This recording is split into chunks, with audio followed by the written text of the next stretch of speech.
자, 해볼게요. 이틀 만에 물리하고 지구하고 다 끝내야 되기 때문에 될 수 있으면 많이 질문 받고 그러면 좋은데 사실은 시간이 없어서 그걸 잘 못해요.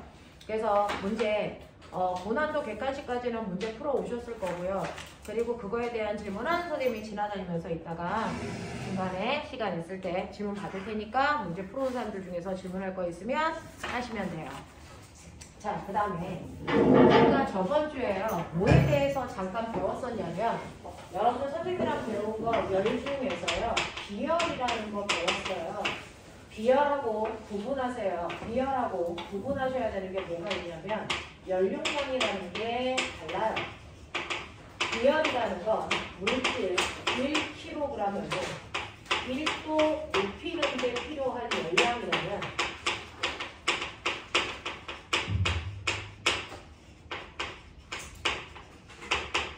우리 열량을 열 에너지라고 해요. 같은 말이에요. 자, 물질 1kg을 1도 높이는 데 필요한 열 에너지를 그래서 비열이라고 하고요. 우리가 알고 있는 열량 Q라고 하는 건 CM 델타 T라고 할 때 C가 바로 비열을 얘기하는 거죠. 그 중에서 물질마다 어떤 애는 1kg을 1도 높이는데 많은 열이 필요한 아이가 있고 조금만 온도를 높여도 금방 온도가 올라가는 아이들이 있다라고 얘기해서 비열이 물질을 구분하는 특성이다라고 얘기했고요. 그 다음에 연료량이라고 하는 건 뭐냐면 물질 그냥 1도를 높이는 데 필요한 열량이야. 됐어? 그러니까 물은 500g이면 500g의 열량이 따로 있는 연료량이 따로 있는 거고요. 1kg은 1kg의 연료량이 따로 있는 거예요. 됐죠? 그러니까 연료량은 물질 1kg이 아니라 그냥 물질. 그래서 물질마다 1도를 높이는데 필요한 열 에너지이기 때문에 물질의 양이 많을수록 연료량은 더 큰 거죠. 그래서 여러분들 기억하셔야 되는데 자, 따뜻한 물이 있어요. 따뜻한 물이 있는데 온수가 있는데 여러분들 목욕탕 가면 뜨거운 물 있죠. 거기에 보면 이제 40도의 물에 들어가면 우리 너무 뜨거워. 견딜 수가 없어. 근데 여러분들이 찜질방 같은 데 가면 건식 사우나 가면 건식 사우나 온도 한 80도쯤 되는데 견딜 수 있거든요. 그러면 온도가 2배나 차이가 나는데 얘는 더 뜨겁게 느껴지고 얘는 상대적으로 우리가 견딜 수가 있단 말이죠. 차이가 뭐예요? 차이가 뭐예요? 라고 하면 물이라는 거는 액체이기 때문에 물의 양이 엄청나게 많죠. 온탕에 들어가면 그게 뭐 400kg이면 400kg 안에 있는 물방울 하나하나가 다 40도의 열을 가지고 있어. 그래서 그러니까 얘가 가지고 있는 총 열의 양은요 400 곱하기 40 이 정도의 연료량을 가지고 있는 거야. 근데 건식 사우나에 가면 80도는 뭐? 공기 중에 있는 수증기의 열이 80이라는 거거든요. 근데 거기 안에 있는 수증기의 양은 많이 해봤자 1kg가 안 돼요. 얘가 80도야. 그래서 그렇기 때문에 열은 얘가 훨씬 더 많이 가지고 있는 거죠. 연료량. 알겠습니까? 이렇게 되는 게 다르다라고 하는 거 기억해 두세요. 그래서 연료량은 여러분들 온수하고요. 그 다음에 사우나하고요. 이런 거 구분하는 문제가 나오면 아 연료량 차이입니다. 이렇게 얘기하시면 돼요. 그래서 그리고 비열차에서 나타나는 현상은 우리가 해류풍 같은 거 설명하시면 되고요. 그죠? 그 다음에 아까 문제 풀어온 언니 때문에 이거 해주는 건데요. 자, 물질의 상태 변화가 있어요. 물질의 상태를 변화시키면 맨 처음에 고체 물질을 가열합니다. 그래서 걔가 액체가 되고 기체가 되고 이렇게 됩니다. 그래서 고체 물질을 가열했기 때문에 우리가 지금 1학년 때 배운 것처럼 얘는 고체예요. 얘는 고체가 액체로 바뀌는 융해가 일어나는 거예요. 그 다음에 얘는 액체예요. 얘는 액체가 기체로 바뀌어요. 이거 기체예요. 이렇게 되죠. 그랬을 때 물질마다 그 물질 1kg을 1도 높이는데 필요한 열 에너지인 비열. 이 그래프에 어디 있을까요?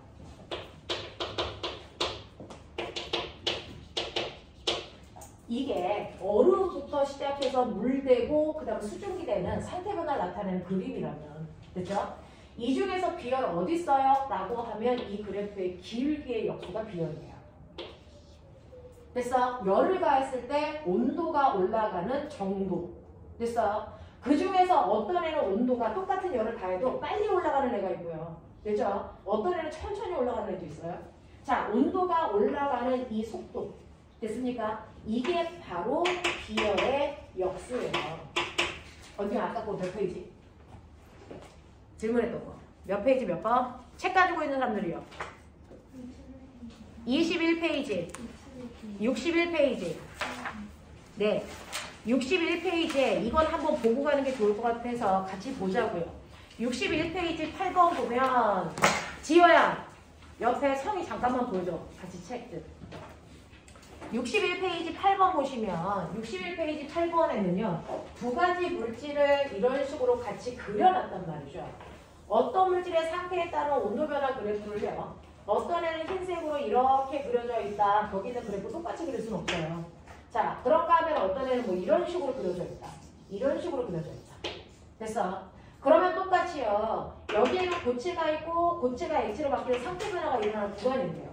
됐어? 그랬을 때 흰색에 비해서 보라색의 기울기가 완만하죠. 온도가 천천히 변하죠. 네, 흰색에 비해서 보라색이 똑같은 열을 받아도 온도 변화가 느립니다. 그건 보라색의 비열이 흰색보다 뭐하기 때문이야? 크기 때문이다. 알겠습니까? 이런 얘기 하는 거고요.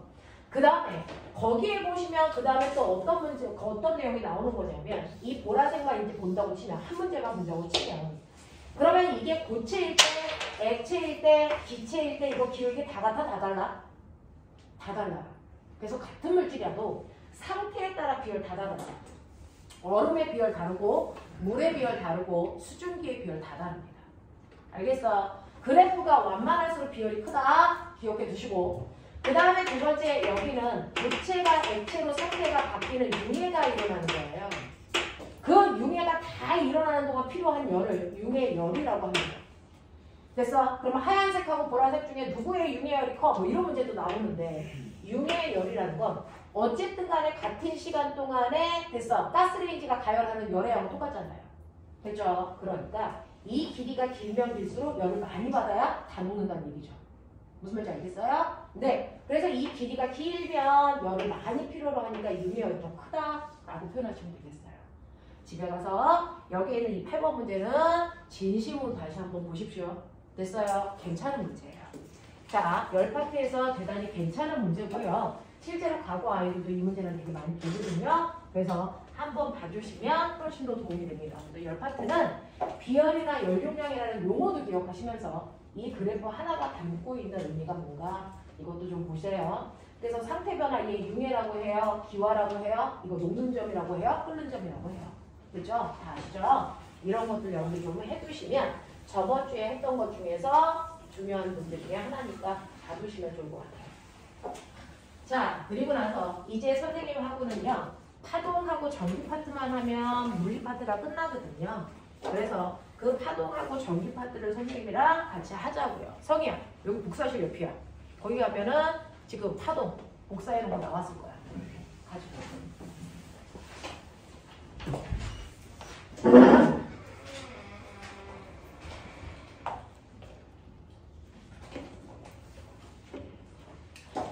자, 물리 파트에서 여러분들 선생님이랑 저번 주에는 역학을 했고요. 오늘은 역학을 뺀 나머지 파동하고 전기 파트에서 안 한 내용 할 테니까 선생님한테 처음 배우는 거 아니잖아요. 파동하고 전기 파트는 여러분들이 한번 내용을 쭉 읽어보시면 되고요. 됐죠? 전반적인 내용을 읽어봐 주시고요.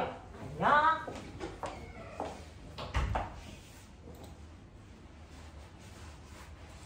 자기 이름이? 박현민.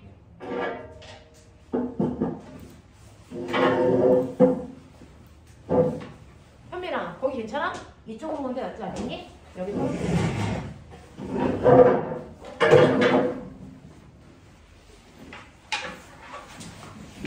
미안. 그래서 그렇게 안 되는 것 같아. 자, 그래서 여기 파트에 있는 것 중에 선생님이랑 파동 볼 건데요. 파동이 몇 페이지인지 잘 찾아보세요. 몇 페이지니?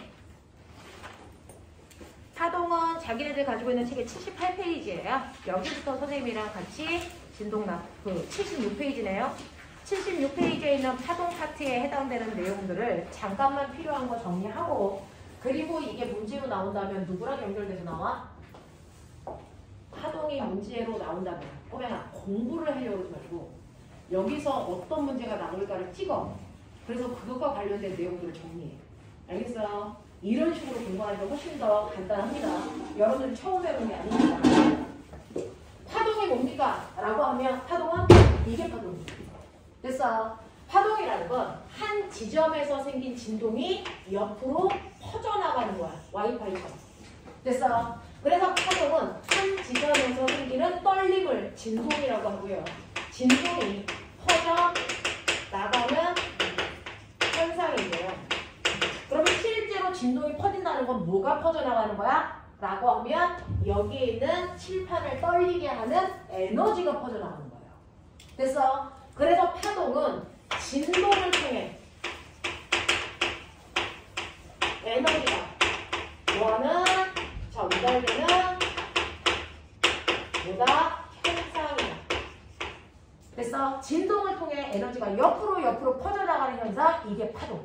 알겠습니까? 그래서 어떤 걸로 파동을 설명해도 괜찮다. 파동은 진동이 퍼져나가는 거고, 이때 진동이라는 건 여기에 있던 칠판을 들었다 놨다 하면서 그래서 얘를 울렁하게끔 하는 뭐 에너지가 지금 가고 있는 거예요. 알겠어? 그래서 파동이라는 건 에너지가 옆으로 전달되는 현상을 우리가 파동이라고 한다라고 하는 거고요. 이러한 파동에 뭐가 있는 거냐면 파동에 종류가 있어요. 파동은 여러분들이 알고 있는 소리가 있고요. 그 다음에 물결이 있고요. 그 다음에 지진도 있고요. 그리고 여기 전달되는 빛도 있어요. 이게 파동이라는 거죠. 근데 이러한 파동이라는 걸 내가 분류할 건데요. 이러한 파동이 옆으로 지금 전달되기 때문에 여러분들 목소리, 선생님 목소리가 들려요. 그쵸? 지금 선생님 목소리 누가 전달해주고 있어요? 누가 네 귀까지 전달해주고 있니? 누군가가 해주고 있습니다. 누구? 공기가요. 그럼 공기가 없으면 소리는 전달될까 안 될까? 이거 안 돼요. 알겠습니까? 이렇게 진동에는 얘네들이, 파동에는 얘네들이 있는데 얘네들이 옆으로 갈 때요. 옆으로 이 에너지를 전달해주는 물질이라는 게 필요한데 그 물질을 우리가 매질이라고 한다. 자, 소리라고 하는 파동은요. 공기라는 매질을 통과해야만, 공기라는 매질을 이용해서만 옆으로 전달되는 거고요. 물결은 물을, 그래서 지진은 땅을 이용해서 옆으로 전달돼요. 그래서 이러한 매질이 없으면 전달이 안 됩니다. 그러니까 달에 가면 공기가 있을까 없을까? 달에 가면 공기가 없어요. 그러면 달에 너네들이 똑같이 선생님이랑 이렇게 앉아있을 때 선생님 목소리가 들릴까 안 들릴까? 안 들려요. 됐죠? 네, 이렇게 되는 거거든요. 그래서 우리가 파동을 뭐 할 거냐면 분류를 하는 거예요. 이런 식으로 소리나 지진처럼 반드시 어떤 물질의 도움을 받아야만 옆으로 퍼지는 파동이 있어요. 그래서 매질이라는 게 꼭 있어야 돼? 없어야 돼? 라고 하면 얘네들은 매질이 있을 때만 전달됩니다. 근데 빛은 우주에서 지구까지 직방으로 오죠. 어떤 매질의 도움도 안 받아요. 매질이 필요 없는 아이도 있단 말이죠. 그래서 파동을 분류하는 방법은 세 가지가 있는데 그 중에서 첫 번째가 매질의 유무예요. 옆에 있는 세 개처럼 매질이 반드시 있어야만 전달되는 애들을 우리가 탄성파라고 하고, 그래서 매질이 없어도 되는 빛과 같은 아이들을 탄성파가 아니야 비탄성파 또는 같은 말로 전자파라고 부릅니다. 그래서 파동은 이렇게 두 가지로 나와. 매질이 필요하니 안 하니로 나눌 수도 있고요. 또 하나 중학교에서 배운 방법 있죠. 내가 여기서 진동을 일으켰다. 그래서 그 떨림이 오른쪽으로 B까지 오는 거야. A에서 B까지 진동이 가는데 그러면 이 사이에는 매질이 있을 텐데 이 매질을 어느 방향으로 진동시키면서 에너지가 전달돼? 라고 하면 에너지가 가는 방향과 같은 방향으로 매질을 진동시키면서 전달되는 아이도 있어요. 이거 무슨 파? 박탱이들 이거 무슨 파? 이거 뭐라고 하냐? 이거를 종파라고 합니다.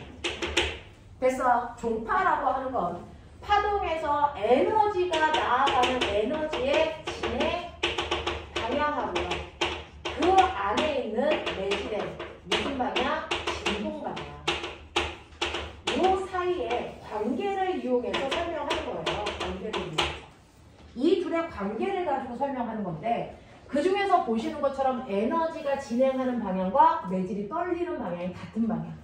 그걸 우리가 나란한 방향이라고 합니다.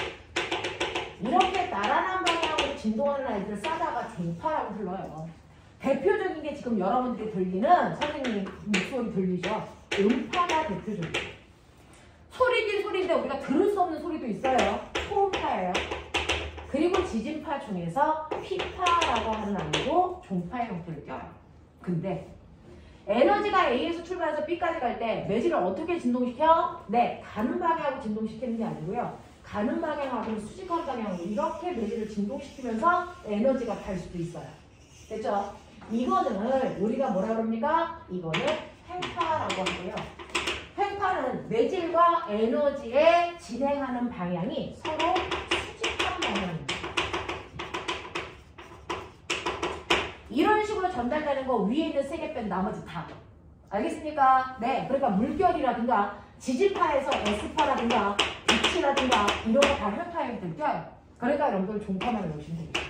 그렇죠? 그래서 실제로 파동에서는 뭘 구분해라? 소리와 빛이 서로 반대의 성질을 가지고 있거든요. 그래서 이걸 포커스로 공부하시면 돼요. 되겠어? 그 다음에 파동은 퍼져나가는 모두 달라 모양도 달라. 어떤 애는 한 지점에서 진동이 생기면 그 진동이 옆으로 사방팔방으로 다 퍼져나가는데, 자, 동그란 원을 그리면서 퍼져나가요. 이거를 우리가 구면파라고 해요. 웬만한 애들 다 구면파야. 소리, 빛. 알겠어? 네. 자, 그런가 하면 한 지점에서 생긴 진동이 한 방향으로만 퍼져나가요. 됐어? 이런 애들을 우리가 평면파라고 부릅니다. 이런 식으로 파동을 분류해 나갈 수가 있단 말이죠. 됐죠? 자, 그 중에서 우리 중학교 교과서에서 배운 건 파동 중에 딱 2개예요. 뭐요? 소리하고 빛을 구분하는 거예요. 그 중에서 소리는요, 매질이 있어야만 전달되는 탄성파이고요. 빛은 매질이 없을 때 전달되는 빛탄성파죠. 그리고 소리는 종파고, 그래서 빛은 횡파이고요. 이런 식으로 서로 파동이긴 하지만 정반대의 성격을 가지고 있거든요. 그래서 얘네들 구분하는 문제들을 주로 물어보셔요. 파동에서 문제가 나온다면. 자, 그러면 그 파동에서 우리가 알아둬야 되는 소리와 빛으로 구분할 때요. 됐어? 소리와 빛으로 구분할 때 영상을 찍어야 돼서 걸리적거리죠. 책상줄 안 맞춰도 돼요. 다 튀어나오시면 돼요. 자, 그 중에서 대표적으로 자기 뭐가 있냐면 소리라는 게 있다고 쳐요. 그걸 멋진 말로 음파라고 한다고요. 선생님이 목젖에서 소리를 내면 이게 공기를 진동시키면서 여러분들 귀까지 가는 거예요. 아세요? 자, 그 중에서 우리 소리 그러면 먼저 아셔야 되는 게 소리에 3요소가 있어요. 소리에 3요소 뭐 있냐? 뭐 있어? 네?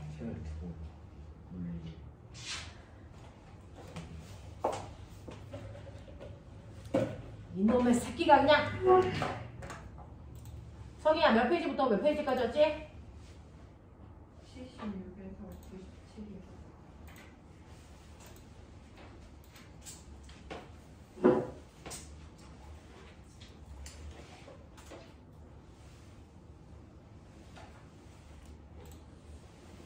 네, 조금 이따 나와드릴게요. 자, 소리의 3요소. 소리 세기.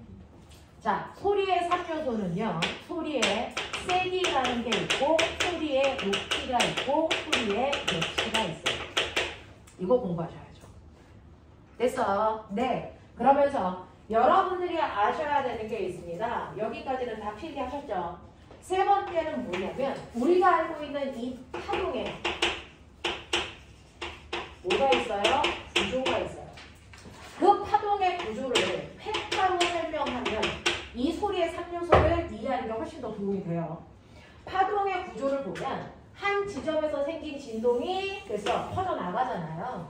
그랬을 때 팩타는 에너지가 나가는 방향과 매질이 수직한 방향으로 진동한다 그랬죠? 그 모습을 그리면 이런 식으로 진동하면서 가는 거야, 매질이. 맞아? 이렇게 가거든요.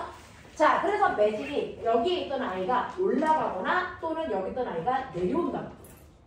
그 중에서 가장 높을 때를 우리가 뭐라 그러냐? 이걸 마루. 가장 낮은 때를 뭐라 그러냐? 골. 됐어? 그래서 마루와 골이 반복되는 형태로 전달되고 있다고. 이게 횡파예요. 그 중에서 마루에서 그 다음 마루까지의 최단 거리. 이거 뭐라 그러니? 최단 거리. 이 거리를 우리가 파장이라고 불러. 파장, 한 파장. 됐어요. 그걸 우리가 남다라고 쓰고 만약에 여기서부터 여기까지가 4m야 라고 하면 이게 바로 한 파장이거든요. 그래서 한 파장의 거리가 4m예요. 뭐 이런 식으로 표현하면 된다고요. 되겠어? 네. 마루에서 그 다음 마루까지. 다시 말해서 한 번 진동하는 동안 이동한 거리. 이게 파장이라는 거예요. 됐어? 이걸 굳이 마루에서 마루까지 안 재시고 골에서 골까지 재도 거리는 같습니다. 그러니 같은 모양이 반복되는 최단 거리를 우리가 한 파장이라고 하면 되는데요. 우리 과학에서는 모양을 뭐라 그러는 줄 아세요? 멋진 말. 달의 모양. 뭐라 그랬었니? 보름달, 반달. 이걸 뭐라 그러니? 위상. 기억나냐? 그래서 한 파장이라고 하는 건 같은 위상이 반복되는 거리. 알겠습니까? 그렇게 가시면 돼요. 같은 위상이 반복되는 최단 거리입니다. 그 다음 두 번째는 뭐가 있냐면 주기라고 하는 게 있는데 이건 시간이에요. 시간. 같은 위상이 반복되는 시간을 얘기해요. 마루라면 마루까지 걸리는 그래서 최단 시간 또는 골에서 그 다음 골까지 걸리는 최단 시간. 이 최단 시간을 우리는 시간 주기라고 하고요. 타임의 t자를 쓰고 만약에 마루에서 마루까지 가는데 그래서 2초 걸렸어. 그러면 2초가 여러분들 한 주기가 되는 거예요. 되겠어? 그래서 주기라는 건 1회 진동하는 동안 걸리는 시간의 개념이라면 되겠죠? 거꾸로요. 1초라는 시간 동안에 도대체 너는 몇 번 진동한 거야? 진동한 횟수. 기억나는 사람 있어야 되는데 있어야 되는데 이거 뭐라 그래? 진동수. 이거 진동수라고. 그래서 진동수라고 하는 건 1초라는 시간 동안에 몇 번 떨렸어? 됐어? 진동하는 횟수를 얘기하는 거예요. 그래서 진동수는 보시면 알겠지만 두 개가 역수관계잖아요. 그러니까 주기를 구하셨으면 주기를 역수하면 그 자체가 진동수라고 하는 아이가 돼요. 그러면 주기를 2초라고 했으니 그거 역수하면 얼마 나와요? 2분의 1 달리는 헤르츠 이렇게 가요. 되겠어요? 네. 그 다음에 선생님 이 파동의 에너지는 얼마나 큰 거예요? 라는 에너지는요. 매질을 얼마나 많이 들었다 놨다 하냐 이게 에너지잖아요. 그랬을 때 중심으로부터 매질이 올라간 최단 거리 됐어요? 이걸 바로 뭐라고 한다? 진폭이라고 해요. 또는 중심에서부터 매질을 얼마나 끌고 내려갔어? 이것도 진폭이죠. 같아요. 얘가 위쪽 방향에 플러스 방향이 2m 끌고 올라가면 얘는 마이너스 방향으로 2m 끌고 내려갑니다. 같은 파동은 위아래가 같아요. 이걸 우리가 뭐라고 한다? 진폭이라고 합니다. 진폭. 이거를 A라고 써는 거예요. 그래서 진폭도 물질이 이동한 거리이기 때문에 단위는 똑같이 미터로 써요. 그래서 얘는 2m 뭐 이런 식으로. 됐어? 그 다음에 파동이 옆으로 퍼져나간다 그랬잖아요. 그러면 얼마나 빨리 가? 라고 하는 파동이 옆으로 전달되는 빠르기. 속력이에요. 속력은요. 됐어? 구하는 식이 하나밖에 없죠. 걸린 시간으로 간 거리를 나눈다. 이거밖에 없잖아요. 파동에서는 됐죠? 한 번 진동하는 동안 걸린 시간이 뭐였어? 주기, t였잖아요. 그래서 주기분의 됐니? 한 번 진동하는 동안 간 거리 뭡니까? 파장 이거죠. 주기분의 파장이에요. 됐냐? 근데 이거 잘 보시면 알겠지만 이거는 파장에다가 주기분의 1을 곱한 거잖아요. 근데 아까 선생님 뭐라 했어요? 주기분의 1을 뭐라 했어요? 진동수. 됐어? 그걸로 바꿔도 되죠? 그래서 F 남다 이렇게 구해도 파동의 속력입니다. 되겠어요? 자, 이런 식으로 해서 여러분들은 파동에 대한 5가지 요소들을 결정했어요. 알아냈어요. 그 중에서 소리라고 하는 아이를 결정하는 세기, 높이, 맵시 얘네들은 파동의 5요소 중에 하나가 결정하는 거예요. 그러면 그 중에서 우리 소리의 높이는 누가 결정해요? 아이유 같은 애들은 3옥타브의 음을 낸다 그러잖아요. 됐죠? 도 있고 그 다음 도 있고 한 옥타브 더 위에 도 있고 이런 거거든요. 옥타브를 얘기하는 거잖아요. 소리의 높이를 결정하는 건 바로 진동수입니다. 진동수가 소리의 높낮이를 결정하는 건데 사람들이 들을 수 있는 진동수의 범위가 있어요. 사람들은 모든 진동수 다 듣는 게 아니고 사람들이 들을 수 있는 진동수를 멋진 말로 거쳐 진동수라고 부르고요. 이게 20에서 2만까지입니다. 여기까지만 들을 수 있고요. 이걸 벗어난 소리를 우리가 초음파라고 하는 거야. 인간이 못 듣는 거죠. 그래서 그 중에서 진동수가 클수록 고음입니다. 고음이고 진동수가 낮을수록 저음이에요. 그래서 진동수가 많아질수록 고음이 되는 거고 진동수가 작아질수록 저음이 되는 건데 우리가 기본적으로요. 음에서는 라를 기본으로 잡아서 그래서 880Hz 뭐 이렇게 놓을 건데 자 우리가 어쨌든 간에 도라는 아이의 진동수를 100이라고 하자. F라는 진동수를 갖는다고 치자. 그러면 한 옥타브 위에 도는요. 무조건 원래 진동수의 2배. 그러니까 얘는 EF예요. 됐어? 또 한 옥타브 위에 도는요. 얘 또 2배. 그래서 4F. 이런 관계를 갖는 거예요. 알겠습니까? 네. 이게 소리의 높낮이를 결정하는 거예요. 진동수. 그렇죠? 자, 그런가 하면 소리가 이런 소리도 있는데 아! 이런 소리도 있죠. 소리의 크기가 달라요. 크기를 세기라고 해요. 소리의 크기를 소리의 세기라고 하고 여러분들이 선생님의 소리를 에! 하고 질렀을 때 어떻게 됩니까? 이렇게 하죠. 이 진폭이 소리의 크기를 결정해요. 알겠습니까? 네. 진폭이 소리의 크기를 결정한다. 그 중에서 가장 작은 소리 인간이 그 중에서도 그래서 그냥 아무나 우리 말고 가장 민감한 사람이 들을 수 있는 그래서 그거를 0dB이라고 해요. 가장 민감한 사람이 듣는 소리가 0dB이고요. 뭐 그 다음에 10dB, 20dB 뭐 이런 게 있겠죠. 그 중에서 0dB에 비해서 10dB이 몇 배 큰 소리? 10배 큰 소리죠. 0dB에 비해서 20dB이 몇 배 큰 소리? 20배 큰 소리가 아니고요. 10의 제곱, 100배 큰 소리요. 됐어.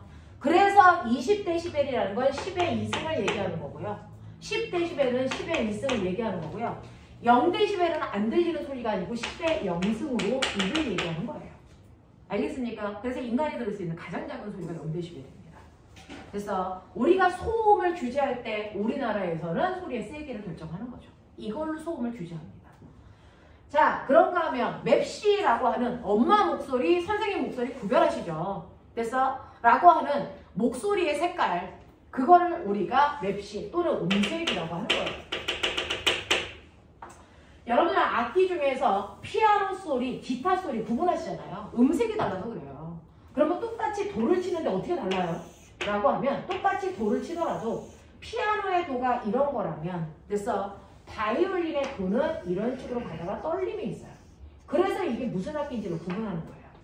이게 누구 목소리인지 구분할 수 있는 거라고요. 그래서 이렇게 목소리는 파동에서의 형태가 달라서 파형이 달라요. 이렇게 표현하는 거예요. 그걸로 구분하는 거예요. 됐죠? 이게 소리를 결정하는 소리의 3요소고요. 이러한 소리를 감지하는 센서, 생물 시간에 배우셨죠? 소리를 감지하는 센서가 우리 뭐예요? 귀죠, 귀. 됐어. 이 귀라고 하는 건 역할이 3가지가 있어요. 지금 여러분들이 알고 있는 소리를 듣는 역할을 하는 아이가 있고 우리 몸의 균형을 담당하는 것도 귀가 하는 거고요. 우리 몸의 압력을 조절하는 것도 귀가 합니다. 됐죠? 그 중에서 소리를 담당하는 귀의 부분이 어디니? 라고 하는 거죠. 우리 귀 간단하게 이렇게 그려요. 어차피 너네하고 나하고는 됐어? 이대 갈 건 아니잖아. 이런 식으로 생겼단 말이죠. 이런 식으로 여러분들 귀가 생겼어요. 그러면 이 귀에서 소리를 담당하는 부분은 어디예요? 라고 하면 소리를 처음으로 감지하는 센서가 이거죠? 누굽니까? 알 때가 있다. 얘 이름 뭐냐? 고막. 이 고막에서 소리의 진동을 처음으로 감지합니다. 됐어? 소리의 진동을 처음으로 감지하는 거고요. 자, 이 소리라고 하는 건 종파니까 공기가 밀려왔다 밀려나갔다 밀려왔다 밀려나갔다 하면서 밀려올 때 고막을 밀어. 그리고 밀려갈 때 고막이 나와. 그래서 고막이 띵 이렇게 하면서 소리를 감지하는 거예요. 됐죠? 그 감지한 소리를 증폭 더 크게 만들어줘야 돼요. 어딥니까? 요 앞에 하나가 더 있죠? 됐어? 이건 방골이가 아니고 그 앞에 있는 게 뭐예요? 이게 귓속뼈. 이게 소리를 증폭시키는 거죠. 됐어? 네. 그리고 그 안에 있는 얘 뭐게 바보도 알죠? 얘는 뭐야? 달팽이. 그렇죠. 달팽이처럼 생겼잖아요. 그래서 얘 이름이 달팽이관이고요. 이 달팽이관에 청각세포가 있어서 소리를 들어요. 근데 이거는 여러분들 그냥 듣고 버리세요. 달팽이 간의 앞부분, 중간 부분, 안쪽 여기서 감지하는 소리의 높낮이가 달라. 앞쪽이 고음, 중음, 저음이야. 그래서 근데 나이를 먹을수록 이 고음을 감지하는 부분이 가장 지금 막 산 고탄력 스타킹. 그래서 그리고 저음을 감지하는 쪽으로 오랫동안 실어서 늘어진 스타킹. 이런 탄성을 가져. 그래서 앞에 있는 고음을 감지하는 부분이 가장 탄력이 좋은데 이게 시간이 가면 금방 뭐하니? 늘어져. 그래서 나이를 먹을수록 고음을 못 듣게 돼요. 알겠습니까? 뭐 이런 구조로 되어 있어요. 이게 귀예요. 됐어? 그래서 청각세포에서 느낀 소리를 청신경을 통해서 어디로 전달한다? 내내를 전달한다. 그래서 우리가 소리를 듣게 되는 거다. 기억나죠? 한 번씩만 이렇게 빨리 정리해줘도 머릿속에 남길 수 있죠. 그 다음에 몸의 균형을 담당하는 건 방골이관과 전정기관. 기억나? 그리고 압력 조절 뭐였어? 귀 인두관. 알겠어? 이것 때문에 비행기를 타고 갑자기 올라가면 귀가 먹먹해요. 왜? 몸속의 압력과 몸 밖의 압력이 달라져서. 알겠죠? 요런 것들. 이게 귀예요. 이게 파동이라고요. 됐죠? 소리라는 파동은 이렇습니다. 되겠어? 자, 그 다음에 파동 중에 또 하나는 뭐가 있습니까? 빛이라는 게 있죠. 빛. 빛이라는 게 있는데요. 여기를 지울게요.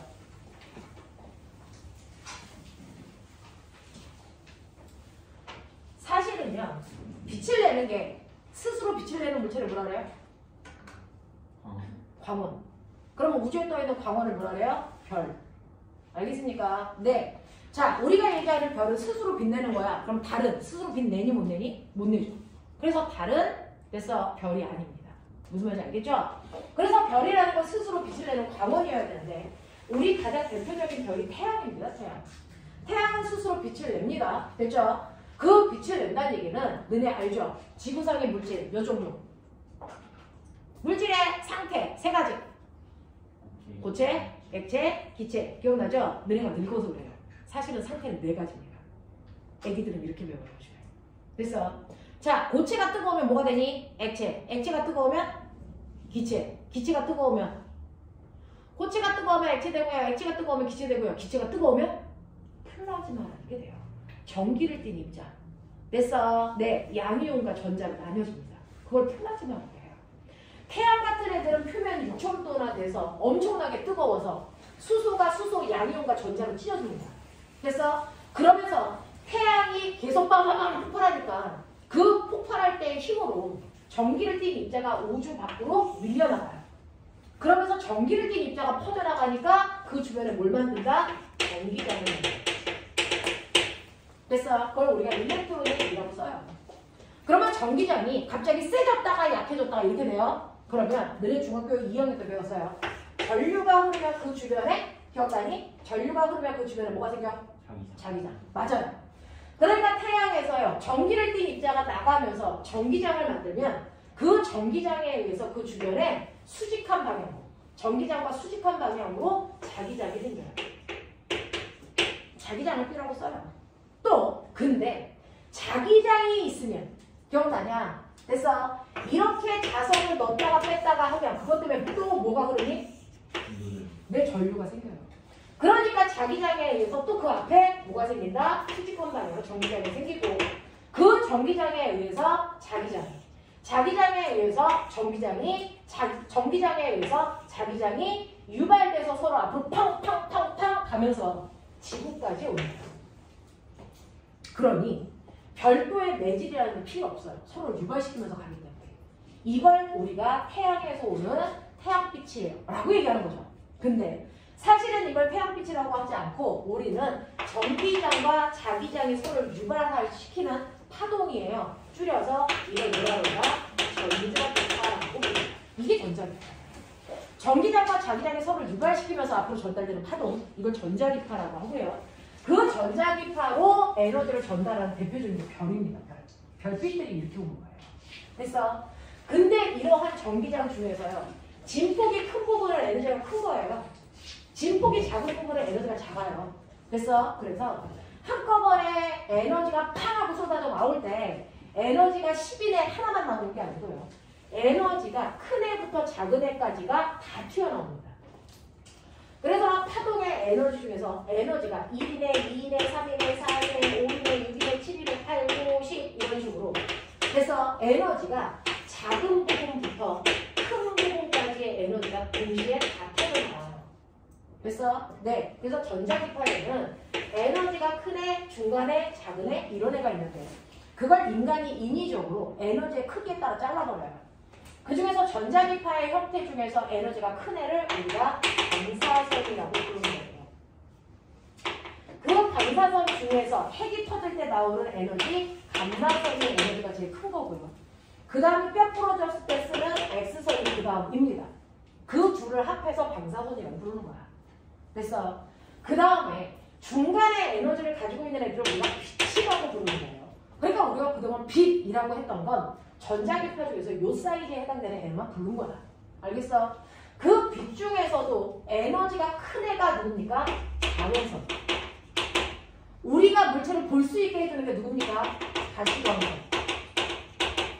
그리고 햇빛이 쨍쨍 내리쬐는 곳에 가면 따뜻하죠. 그래서 열작용하는 걸 적외선이라고 합니다. 됐죠? 이 셋을 합해서 우리가 그동안 빛이라고 했던 거예요. 그 다음 전자기파의 형태 중에서 에너지가 제일 작은 쪽에 해당되는 얘네들을 이용해서 핸드폰 통신 그래서 라고 하는 이러한 통신할 때 쓰는 전파들이 여기 들어가 있는데요. 그 중에서 여러분 전자레인지에서 음식 데필 때 쓰는 파동이 마이크로웨이브예요. 그것도 전파의 영역에 들어가고요. 그 다음에 핸드폰 주파수, TV 주파수, 라디오 주파수에 해당되는 FM, AM 이런 애들이 다 전파예요. 무슨 말인지 알겠어? 이렇게 된다. 그래서 얘네들이 전자기파의 형태로 지구까지 오는데 서로 유발시키면서 오기 때문에 매질이라는 필요 없었던 거다. 됐죠? 이렇게 옵니다. 자, 그러면 그 중에서 우리가 얘기하는 빛이라는 건 사실은 태양에서 오는 요 영역에 해당되는 애들만 빛이라고 불렀던 거죠. 그중 내가 너네들을 보거나 너네가 칠판을 볼 수 있는 건 가시광선이라는 빛을 이용한 거예요. 무슨 말인지 알죠? 자, 그러면 이러한 빛이 파동인데요. 파동이 가지고 있는 성질 아까 소리를 파동의 구조로 설명하면 되는 거고요.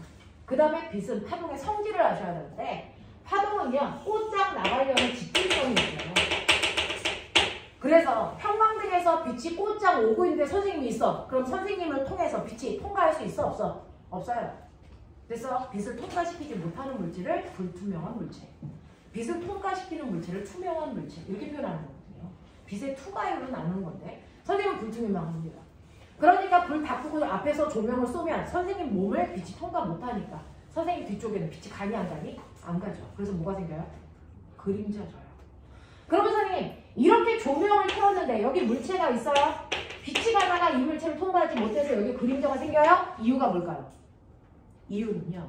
빛이 이런 식으로 꿀렁꿀렁 아무렇게나 가는 게 아니고 빛은 직진해서만 가려고 하기 때문에. 그래서 방해물이 있으면 그 뒤로 전달되지 않아서 그림자가 생기는 거죠. 그래서 빛이 꽃장 가려는 직진성을 가지고 있고 그것 때문에 그림자 현상이 생기는 거고 이 그림자 현상이 천체에서 일어나면 뭐라고 부른다? 그림자지는 현상이 천체에서 일어나면 이걸 뭐라 그럴까요? 이런 박탱이들! 그렇죠! 식현상. 식현상이라고 합니다. 이게 식현상이에요. 그래서 일식도 있고 월식도 있죠. 그래서 조금 있다가 해야 되니까 한꺼번에 해요. 태양이 이렇게 있어요. 햇빛이 오고 있다고요. 태양빛이 이렇게 오고 있는데 오빠야 바로 옆에 가면 복사실이거든. 거기에 지금 복사한 게 있을 거예요. 햇빛이 이렇게 오고 있고요. 여기에 지구가 있고요. 지구 둘레를 달이 요래 돌잖아요. 그렇죠? 그랬을 때 달이 여기 와. 그러면 내가 이런 식으로 달이 지구 주변을 공전을 하다가 달이 이렇게 들어오면 그래서 내가 평상시에는 이렇게 내 눈으로 햇빛을 봐서 아 해가 쨍쨍 떴네 이렇게 하는데 달이 떠들어오면 달 때문에 내 눈앞이 가려지죠. 그러면 태양이 보일까 안 보일까? 안 보이죠. 이거 무슨 현상? 이게 뭐예요? 달이 태양을 가렸어요. 이걸 뭐라고 합니까? 태양이 먹혔죠. 해 일자 쓰는 거 알죠? 이게 먹힌 거예요. 이게 일식이에요. 그래서 그래서 일식은요, 달이 태양을 가리는 현상을 얘기합니다. 무슨 말인지 알아? 이렇게 된다. 이게 일식이다. 됐습니까? 그럼 월식은 뭐예요? 월식은요, 이런 식으로 해서 달이 여기 있어요. 그러면 우리가 햇빛을 반사해서 달을 보잖아요. 근데 달이 공전을 해서 여기 있던 달이 이렇게 오게 되면 이 달이 보일까 안 보일까? 얘 안 보여요. 왜? 지구 그림자에 가려서 달이 있어도 안 보입니다. 이게 무슨 현상? 월식 현상. 알겠습니까? 네. 그래서 일식과 월식은 빛이 직진하기 때문에 나타나는 현상이다. 만약에 빛이 직진하지 않고 이렇게 간다면 지구에 가려지지 않은 빛이 여기서 부딪혀서 반사돼서 오겠죠. 그러면 식현상이 안 생겨요. 무슨 말인지 알겠죠? 빛이 직진하기 때문에 식현상, 그림자 이런 것들이 나타난다. 기억해 두시면 됩니다. 그 다음에 빛에 뭐가 있어요? 반사. 기억나요? 빛이 가다가 되돌아 나오는 현상을 반사라고 합니다. 됐죠? 근데 이 반사에는 뭐가 성립되니? 반사 법칙이 성립되죠.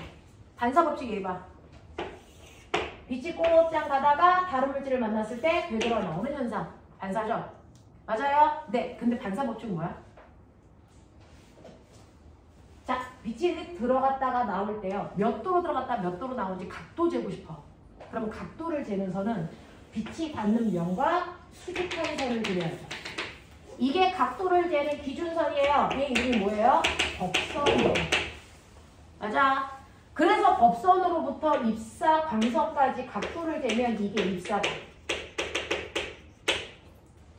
법선으로부터 반사 광선까지 각도를 재면 이게 무슨가? 반사다. 자, 근데 이 입사각과 반사각은 어떻다? 언제나 같다. 기억나요? 이게 반사 법칙이에요.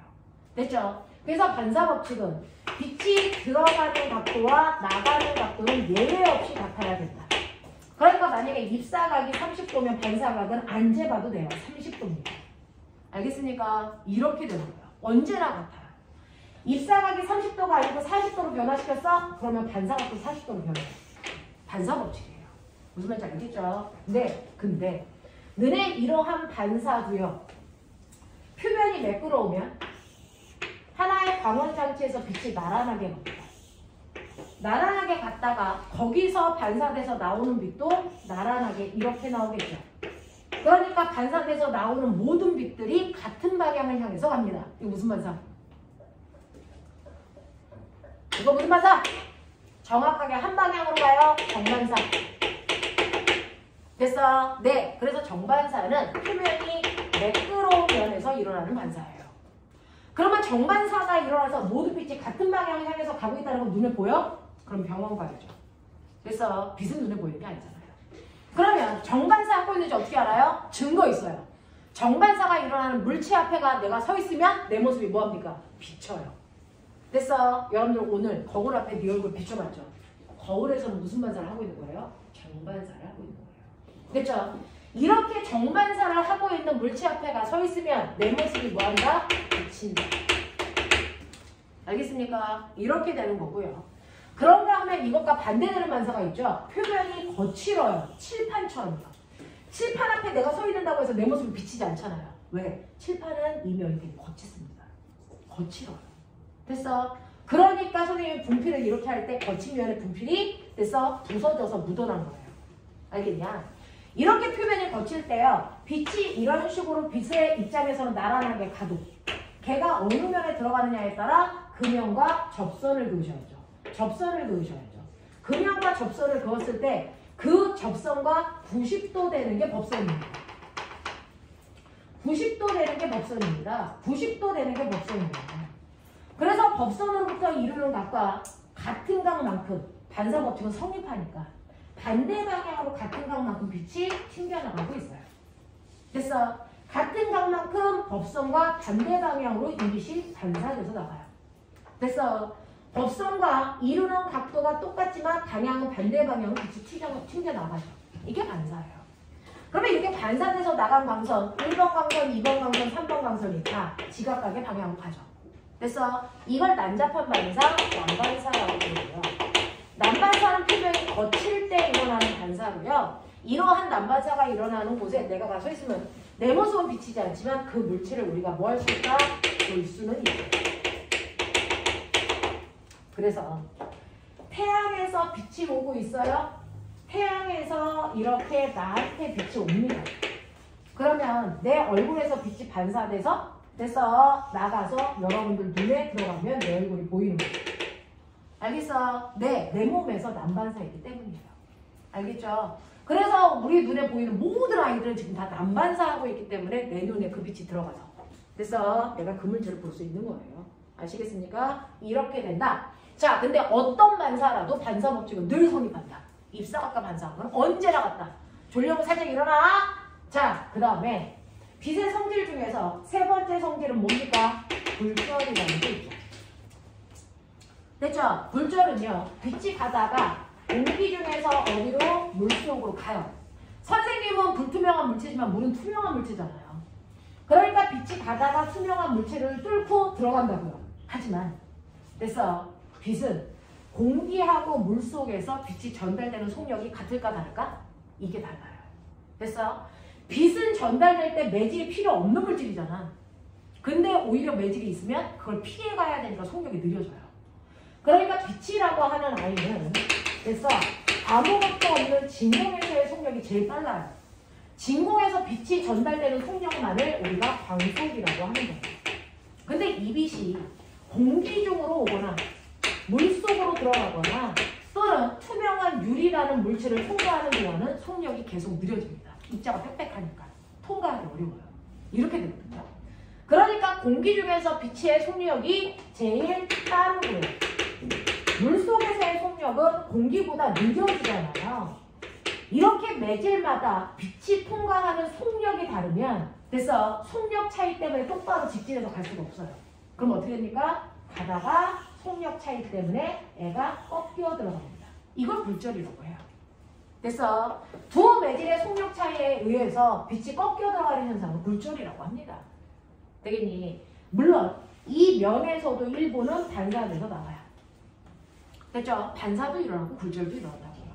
그러면 이때 각도는 어떤지 똑같이 곱성근이 돼요. 그랬을 때 이 각도가 입사각인 건 불변이에요. 이 각도가 반사각인 것도 불변이고요. 반사의 법칙이 성립하는 거 당연합니다. 그럼 굴절각은 법선으로부터 요 광선까지 요 각도가 굴절각이죠. 이런 식으로 해서 입사각도 생기고 반사각도 생기고 굴절각도 생깁니다. 굴절각도 생기는데 이때 입사각과 반사각의 크기는 반드시 같아야 되는데 그럼 굴절각은 입사각보다 클 때도 있고 작을 때도 있어요. 같진 않습니다. 그럼 어떨 때 커요? 라고 하면 꼬맹아 이건 각도는 속력을 나타내는 겁니다. 각도의 크기가 속력이야.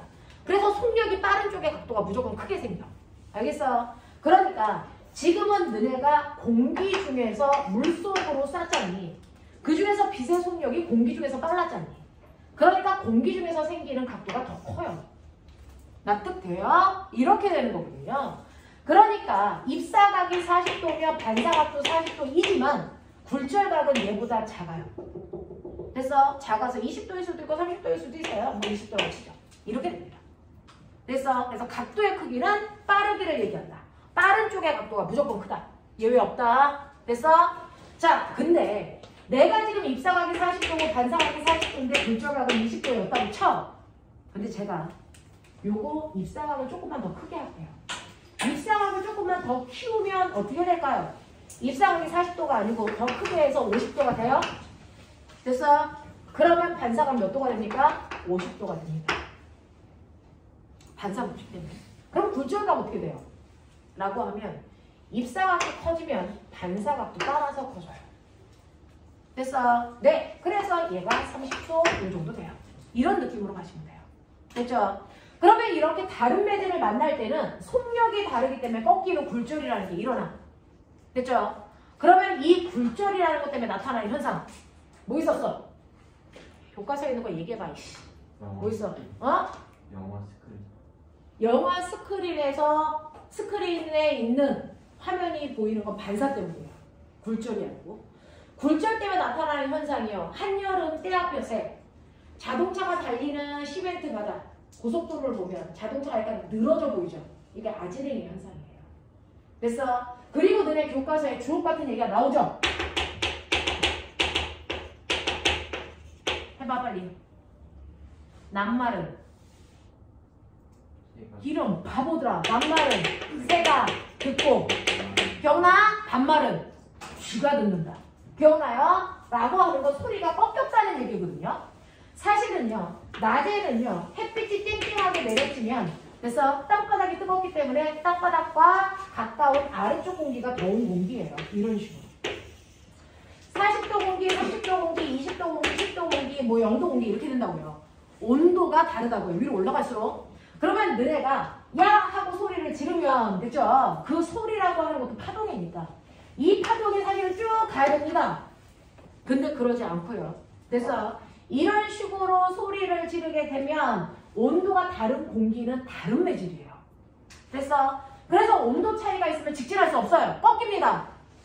그래서 꺾일 때 어느 쪽으로 꺾여요? 속도가 느린 쪽으로 꺾이는데 꼬매가 소리는요. 빛과 반대로요. 매질이라는 게 필요하죠. 그래서 탄성파잖아요. 그 매질이 필요하다는 얘기는 하나의 매질이 진동을 받으면 옆에 있는 매질한테 진동을 툭 치면서 건네줘야지 그 옆에 있는 애가 진동하거든요. 그러면 이렇게 빛이랑 반대로요. 소리라는 아이는 매질이 반드시 필요한데 이 소리가 빨리 전달되려면 매질이 따닥따닥 붙어있어야 빨리 쳐줘요. 그러니까 소리는 거꾸로요. 고체 매질을 통과할 때 속력이 제일 빨라요. 그 다음 액체, 그 다음 기체고요. 소리는 진공에서는 전달될 수 없어요. 기억나죠? 자, 근데 소리가 전달될 때 같은 기체라도 어떤 기체에서 더 빨라? 라고 하면 소리는 뜨거운 공기일 때가 차가운 공기일 때보다 더 빨리 전달돼요. 왜? 뜨거울수록 입자가 운동을 빨리 하니까 빨리 쳐줘요. 알겠습니까? 네, 이거거든요. 그래서 더운 공기 쪽은 소리가 빨리 전달되는 공기고요. 찬 공기는 상대적으로 소리의 속력이 느려져요. 그러니까 여기를 뚫고 갈 때요. 밑은 40도의 뜨거운 공기인데 위는 30도의 차가운 공기죠. 그러면 이 경계면에서 다른 매질인 거예요. 그랬을 때 꺾일 때 어느 쪽으로 꺾여요? 라고 하면 느린 매질 쪽으로 꺾이는 거라서 찬 공기가 있는 더 위쪽으로 꺾여요. 그래서 소리가 이렇게 가요. 빨간색으로 가는 게 아니고 노란색 방향으로 가요. 그래서 또 이 경계에서도 직진해야 되는데 직진하지 않고요. 어떻습니까? 여기에서도 20도의 공기와 30도의 공기는 다른 매질이에요. 그래서 더 속력이 느린 게 차가운 20도의 공기이기 때문에 위쪽으로 꺾이죠. 이 경계에서도 10도의 공기가 더 느린 공기가 더 위쪽으로 꺾이죠. 이런 식으로요.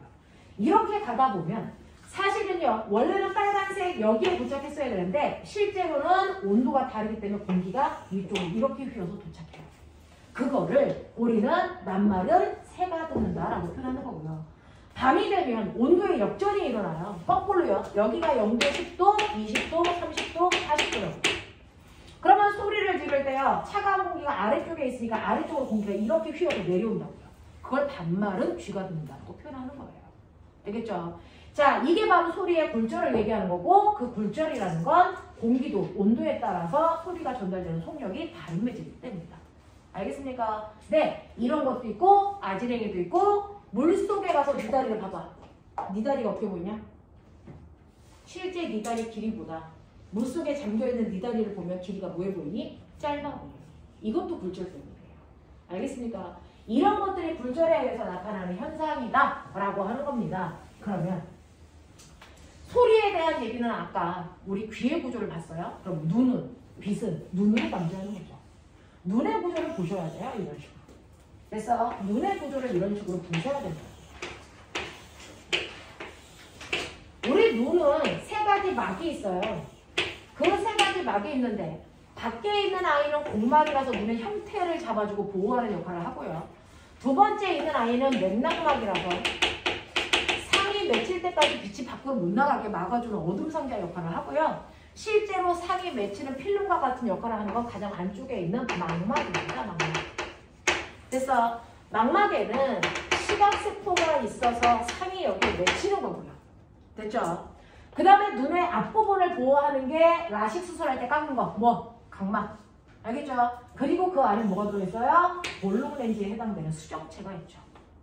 됐죠? 그래서 빛이 이렇게 들어올 때 볼록 렌즈는 빛을 퍼뜨리니 모으니 볼록 렌즈요? 모으죠. 그래서 빛이 모여 망막까지 가서 빛이 모이면 여기에 상이 맺히는 거예요. 됐죠? 이렇게 됩니다. 그랬을 때 망막에는 상이 맺힐 수 있는 시각세포가 분포하는데요. 모든 망막에 시각세포가 다 있는 게 아니었어. 기억나냐? 그 중에서 상이 잘 맺히는 시각세포가 많이 분포하는 지점이 있어요. 뭐라 그러니? 시각세포가 많아서 상이 잘 맺히는 부분을 우리는 뭐라 그랬다? 이걸 황반. 그래서 망막 중에서 시각세포가 없어서 그래서 상이 안 맺히는 망막도 있다. 거기는 뭐야? 맹인과 똑같아. 맹점. 이렇게 표현해요. 그래서 망막에는 황반과 맹점이 있고 황반의 상이 잘 맺힌다. 시각세포가 많이 분포하니까. 알겠어? 네. 그 중에서는 기억 하나만 해두세요. 우리가 선행을 아주 열심히 할 수 있는 시간이 있으면 좋겠지만 지금 그런 게 아니니까 핵심만 보세요. 이러한 빛을 감지하는 센서인 시각세포에는 그래서 네, 원뿔세포라는 아이가 있고요. 낙대세포라는 아이가 있어요. 지금 여러분들은 형광등 불빛이 아주 셉니다. 이 센 빛에서 그 감지하는 아이가 바로 원뿔세포인데요. 얘는 물체의 모양과 색깔을 같이 감지해요. 근데 여러분이 자려고 방 안에 불을 끄면 처음에는 깜깜하지만 나중에 가만히 있으면 방에 있는 가구들은 보이지만 가구의 색깔이 보이진 않잖아요. 됐죠? 이런 식으로 약한 빛에서 감지하는 아이를 낙대세포라고 하고요. 얘는 모양은 볼 수 있지만 색깔을 감지하지 못합니다. 그래서 그래요.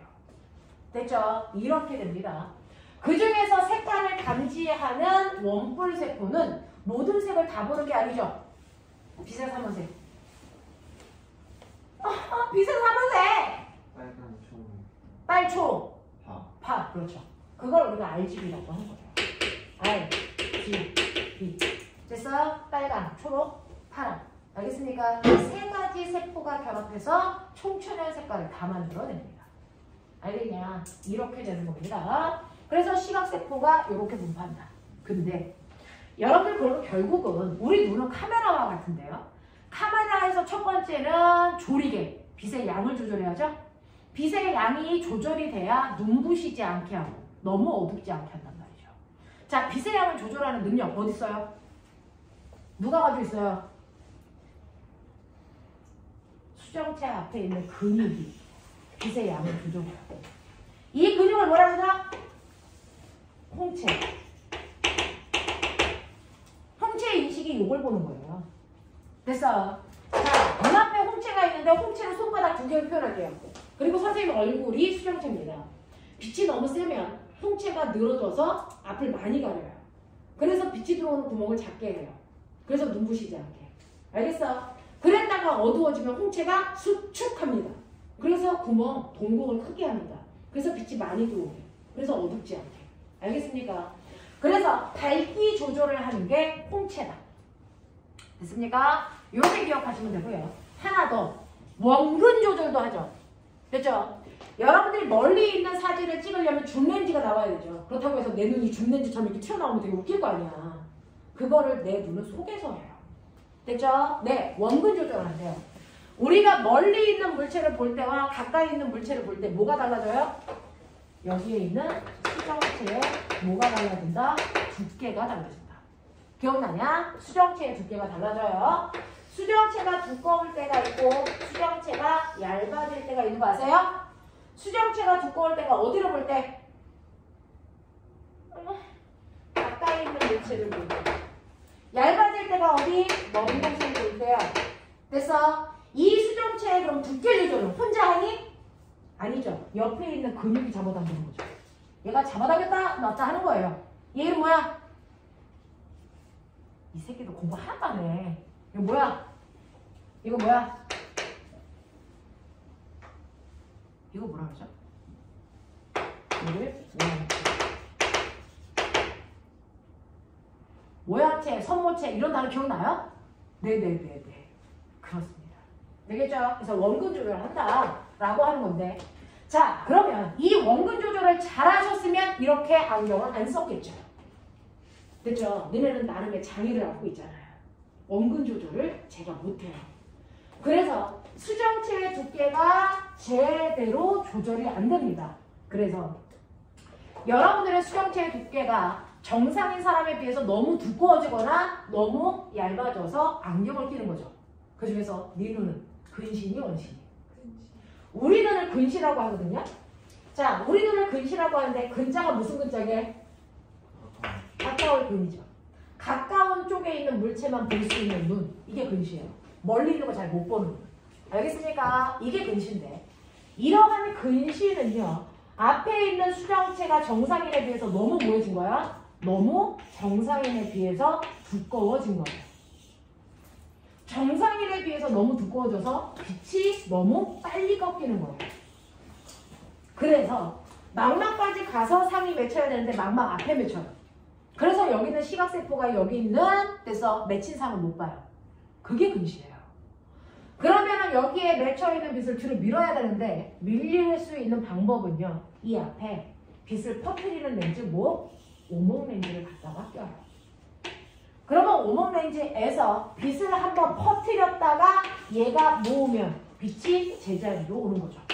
그래서 여러분들이 쓰고 있는 보정시켜주는 안경이 오목 렌즈로 만든 안경입니다. 알겠어? 이렇게 됩니다. 그러면 근시의 반대말은 뭐예요? 원시죠. 할머니 눈. 멀리 있는 거는 잘 보이는데 가까이 있는 글씨가 안 보이는 눈이에요. 그래서 이 눈은 정상에 비해서 수정체의 두께가 너무 얇아진 거예요. 그래서 빛이 잘 안 모여. 그래서 망막 뒤에 가서 모여요. 망막 뒤에 가서 보입니다.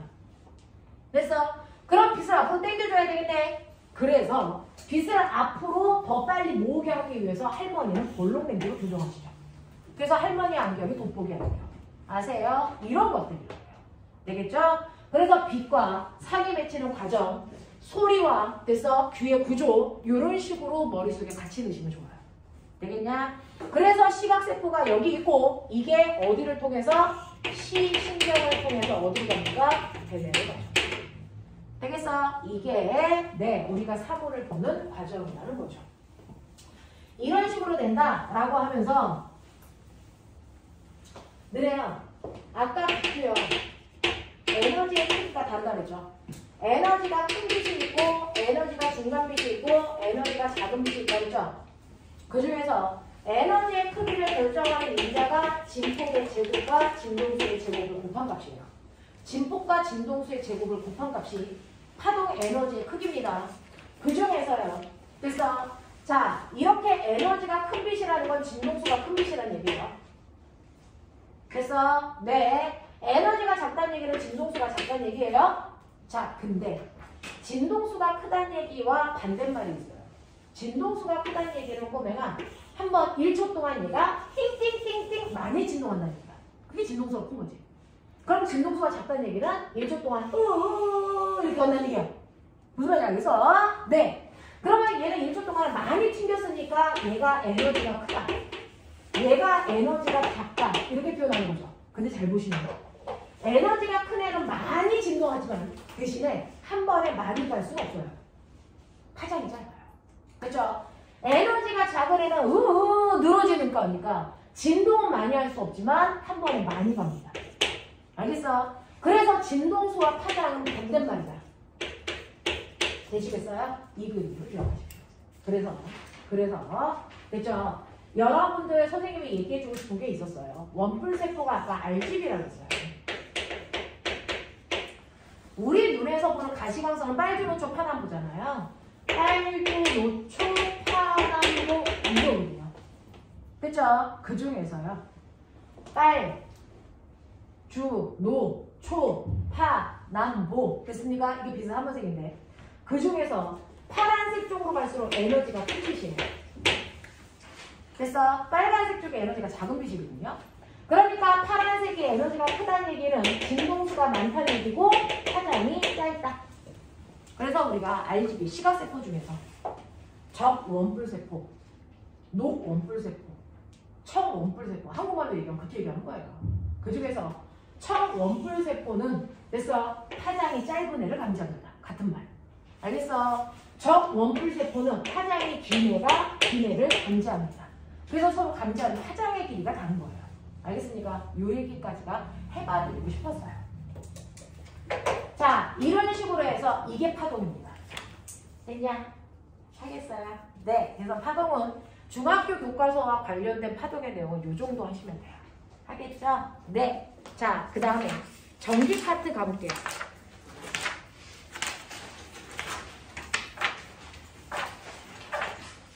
자, 전기 파트로 넘어오시면 그냥 전기를 배운다가 아니고 전기 중에서 뭐 나올까? 그 핵심을 이용해서 그 주변 걸 공부하시면 되거든요. 자, 전기 중에서 중학교 2학년 때 배운 전기가 있고요. 중학교 3학년 때 배운 전기가 있어요. 그래서 네, 중학교 3학년 때 배운 전기는 뭐냐면 전기를 만들어서 우리 집에 공급하는 거예요. 그래서 우리가 쓰는 거거든요. 그걸 핵심으로 해봅시다. 지효야, 전기 파트 몇 페이지부터 몇 페이지까지니? 우리 애들 복사해줘. 100, 151, 152, 거기부터 어디까지니? 159페이지.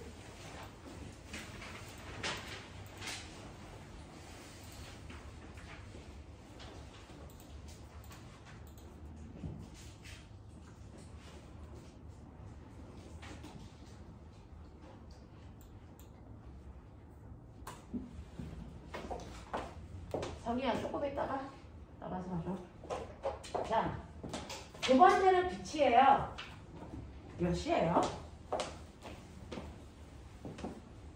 자, 두 번째는 전기입니다. 물리는 선생님 말씀드렸죠? 역학, 파동, 전기. 하나 더 있어요. 현대물리라는 게 있는데 그건 중학교 내용하고 상관없어요. 상대성 이론 막 이런 거거든요.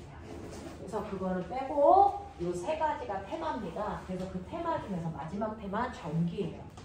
자, 전기 중에서 여러분들 우리는요. 그래서 첫 번째 기억하셔야 되는 게 전기를 뭐한다?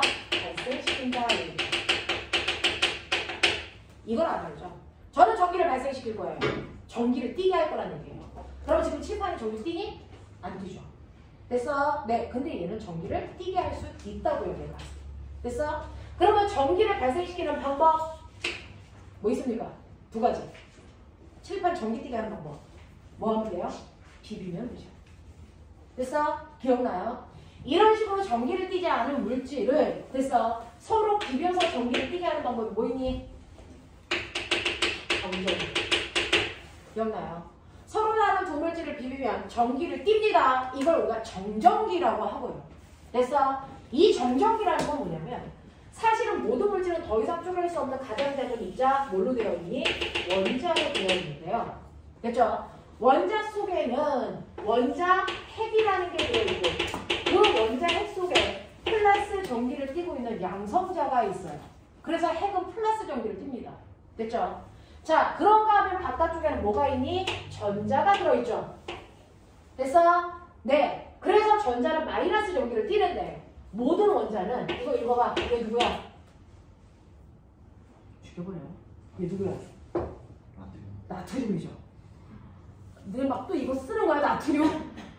주기율표 20번까지 외워야죠. 나트륨 있어요. 나트륨의 원자번호 몇 번? 좀 무리했나? 나트륨 원자번호 몇 번? 11번. 자, 원자들은 자기만의 고유한 번호가 있어요. 그래서 선생님도 주민등록번호가 있는 것처럼. 됐죠? 자, 이 원자 번호가 뭐냐면 원자 핵 속에 있는 양성자의 개수예요. 양성자가 11개 들어있다는 얘기예요. 그러면 양성자가 하나 있을 때보다 11개 있을 때 플러스의 정기적 세기가 세지겠죠? 그래서 얘는 양성자가 11개 있어 11개만큼 센 플러스 전기를 띄고 있는데요. 그러면 나트륨 원자는 선생님 플러스 전기를 띄고 있어요? 아니요. 원자는 정기적으로 무슨 상태? 중성 상태. 됐어? 플러스도 마이너스도 아닌 중성 상태거든요. 이유가 뭘까요? 양성자가 11개나 있는데 왜 중성이에요? 그건 바깥쪽에 있는 전자도 똑같이 몇 개 있어요? 11개 있어요. 그래서 플러스도 마이너스도 아닌 상태, 중성의 상태를 띄고 있는 게 원자죠. 됐어? 근데 내가 얘를 막 비벼서 비빈다는 게 뭘까요? 그 원자한테 열 에너지를 주는 거야. 내가 비비면서 마찰에 의해서 열 에너지를 만들어줘. 그러면 열 에너지를 먹은 전자들은 에너지가 커지잖아. 그러면 에너지가 커진 전자는 뭐니? 밖으로 탈출해요. 왜요? 지금까지 탈출 못했던 이유가 뭐야? 양성자가 전자를 잡아당기는 정적이적 인력이 생겼죠. 그래서 못 나가다가 내가 준 에너지에 의해서 이 인력을 끊고 밖으로 탈출한다고요. 알겠어? 그러면 나트륨 중에서 전자 하나가 탈출했어. 그러면 전자는 10개가 된다? 근데 양성자는 못 움직여요. 그대로 11개예요. 그럼 얘는 중성이니? 아니죠. 얘는 플러스가 이만큼 세졌죠. 그걸 나트륨 이온이라고 한 거예요. 아시겠어요? 이런 식으로 모든 물질은 중성인 원자로 되어 있으니까 그 중성인 원자에서 중성을 깨트리면 전기를 띠게 하는 거야. 그걸 전기를 발생시킨다는 거야. 됐어? 자, 그래서 중성을 깨트리는 방법은 전자들이 움직일 수 있게끔 에너지를 가하는 거죠. 그래서 내가 비비는 거예요. 됐어? 근데 이때 조건이 있어요. 서로 다른 물질을 비벼서 전기를 만들 때 조건 딱 하나. 서로 다른 물질끼리 비벼라. 서로 다른 물질끼리 비벼야 됩니다. 그래서 늘 기억나니? 머리카락을 뭘로 비볐니? 플라스틱으로 비볐죠. 됐죠? 그러면 이 물질의 종류가 다르면 원자, 핵이 전자를 잡아당기는 힘의 세기가 다 달라요. 그 중에서 내가 비비면서 똑같은 열을 줄 때 원자, 핵이 전자를 잡아당기는 힘이 약한 애가 먼저 떨어져 나가겠죠. 됐어? 그래서 펄가죽에 있는 전자들이요 훨씬 더 빨리 튕겨나가요. 그래서 머리에 있던 전자가 어디로? 책받침 쪽으로 이동해 갑니다. 됐어? 그러면 머리카락은 무슨 전기를 띨까요? 전자를 잃었으니까 플러스 전기를 띄어요. 그 전기를 먹지 말로 플러스 전하를 띈다라고 표현합니다. 됐어? 그런가 하면 전자를 받은 애는 뭘 띨니까? 마이너스 전하를 띄게 됩니다. 됐죠? 이런 식으로 서로 다른 물질이어야만 한쪽에서 다른 쪽으로 전자가 이동할 수 있어요. 같은 물질이면 전자가 튕겨나오는 게 똑같아요. 그럼 양방향으로 움직이니까 전기가 안 뛰어요. 무슨 말인지 알겠습니까? 이런 식으로 해서 서로 다른 물질을 비벼 한쪽에서 다른 쪽으로 전자를 이동시키면 전기를 띠는 거죠. 그래서 이런 식으로 해서 비벼서 전기를 띠는 걸 우리가 정전기라고 하는데 비비지 않고도 전기 뛸 수 있죠. 어떻게 해요? 정신 차려. 비비지 않고도 전기를 띠게 할 수 있는데 그거는 전기를 띈 물체를 전기를 띠지 않는 물체 근처에 갖다 대는 거죠. 그러면 가까운 쪽은 무슨 극? 반대극. 플러스. 먼 쪽은 같은 극. 왜요? 여기에 전기를 띠지 않았다는 건 이 안에 있는 플러스와 마이너스의 개수가 같았다는 거잖아요. 근데 마이너스를 갖다 대는 순간 마이너스가 여기 있는 마이너스를 뭐합니까? 밀어버려요. 청력에 밀린다죠. 그래서 전자가 이쪽에 고정당해요. 그러면 상대적으로 여기는 플러스에 비해서 마이너스가 많기 때문에 마이너스 극을 띠죠. 상대적으로 여기에 있는 마이너스에 비해 플러스가 많죠? 그래서 플러스 극을 띠게 됩니다. 그래서 이런 식으로 비비지 않고도요. 전기를 띤 물체를 근처에 갖다 대서 전기를 유발시키는 걸 우리는 뭐라 그러나? 정전기 유도라고 합니다. 알겠어요? 이 정전기 유도를 위해서 만든 대표적인 도구가 전전기. 이렇게 생긴 거 기억나죠? 네, 요거 만든 거예요. 자, 근데 마찰전기든 정전기 유도든 공통점이 뭔지 아세요? 전자를 한쪽에 가둬버려요. 한쪽으로 쏠리게 해서 거기를 고정시켜버리는 거죠. 그래서 정지되어 있는 전기. 이게 정전기예요. 알겠어? 정전기를 만든 거야. 그래서 전자가 한쪽으로 쏠리게 해서 전기를 만든 걸 정전기라고 하는데 그러면 이 새끼 정지되어 있지 않고 계속 흐르게 할 수는 없어요? 전자가 계속 가게 하면 안 돼요? 가게 할 수도 있죠. 그걸 뭐라 해요? 어쨌든 간에 플러스와 마이너스의 양만 다르면 전기를 띠게 하는 건데 그때 전자를 한쪽으로 쏠리게 해서 전기를 일으키는 건 정전기라고 하고요. 자, 한쪽으로 전자가 계속 가게끔 하면 그걸 멋지말로 뭐라 할까? 그걸 멋지말로 뭐라 그러지? 그걸 흐르는 전기. 흐르는 전기. 전류. 알겠어? 네. 이걸 전류를 발생시킨다고 합니다. 흐르는 전류. 전자를 계속 이동하게 하면 돼요. 어떻게 해요? 라고 하면 그게 바로 혈로. 전류에 의해서 불이 켜지잖아요. 근데 내가 스위치가 열려있어. 불 들어와 안 들어와? 스위치가 열려있으면 불 들어와 안 들어와? 안 들어와요. 그죠? 스위치가 열려있기 때문에 이때는 전기가 흐르지 않는다 이래요. 그러면 전기가 흐르지 않을 때 도선을 잘라서 보면 어떤 모습 기억나냐? 전기가 흐르지 않을 때 도선을 보면 그 안에 도선도 물질이니까 움직이지 않는 원자가 이렇게 들어있고요. 됐어? 그리고 그 속에 뭐가 있습니까? 전선은 구리라는 금속이잖아요. 금속들은 자유롭게 움직이는 뭐가 많아? 전자가 많죠. 자유전자. 그럼 여기 있던 자유전자들은 전기가 안 흘러요. 어떻게 될까요? 움직여 안 움직여? 움직여 안 움직여? 전기가 안 흘러요. 전자 움직여 안 움직여? 움직입니다. 그리고 어떻게? 얘가 자유롭게 지마음으로 움직여요. 됐어. 그래서 우리가 전기가 흐르지 않아요 라고 할 때 가장 큰 오개념, 전자가 안 움직일 거라고 생각합니다. 움직여요. 그러니 자유전자죠. 됐어? 자유롭게 움직이고 있어요. 자, 그래서 이런 식으로 전자들이 방향성 없게 지 마음대로 움직이는데 전기가 안 흐르는 현상이에요. 그럼 내가 스위치를 꼭 눌러? 그랬을 때 전기가 흐른다 그러지. 그러면 전기가 흐른다라는 건 뭘까?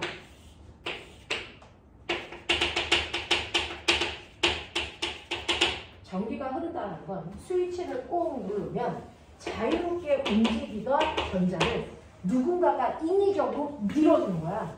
그래서 전자가 모두 다 한쪽 방향, 다 같은 방향으로 움직이는 거. 이걸 전기가 흐른다라고 표현하는 거예요. 그래서 네, 누가 밀었을까요? 여기에 있는 건전지. 전압이 전자를 밀어납니다. 얘가 민 거예요.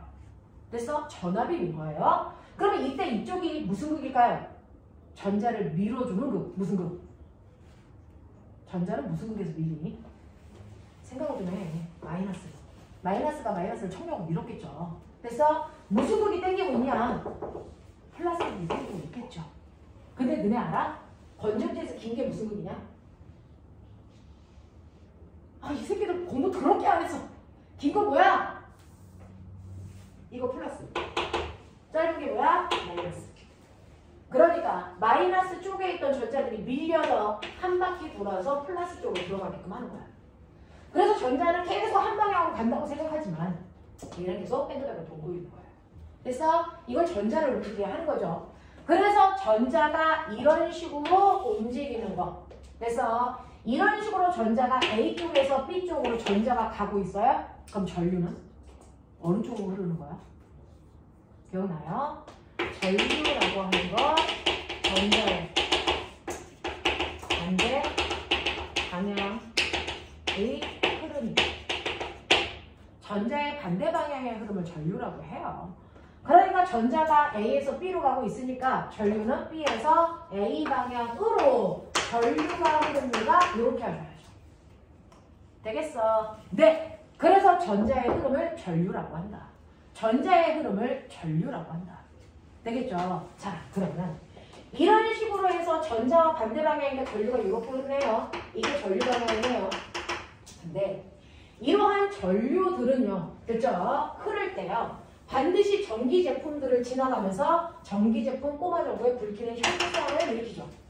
됐죠? 근데 이런 식으로 전기 제품들도 물질이니까 원자가 있고요. 전기가 흐를 때 그 사이에 전자가 지나가는데 보시는 것처럼 전자들이 가다가 여기에는 원자랑 뭐하니? 쿵 하고 부딪히죠. 그러면은 반작용 때문에 튕겨 나왔다가 여기서 미는 마이너스의 힘에 의해서 다시 돌아서 이렇게 한다고요. 그러면 안 부딪혀서 그냥 갈 때보다 흐르는 속도가 빨라지니 느려지니? 느려져요. 그래서 전자가 원자랑 충돌할 때 전자의 흐름에 방해가 생깁니다. 그걸 멋진 말. 멋진 말! 뭐라고 그러냐? 저항이라고 하죠. 그래서 네, 그걸 우리가 뭐라고 한다? 저항이라고 합니다. 그래서 저항은요.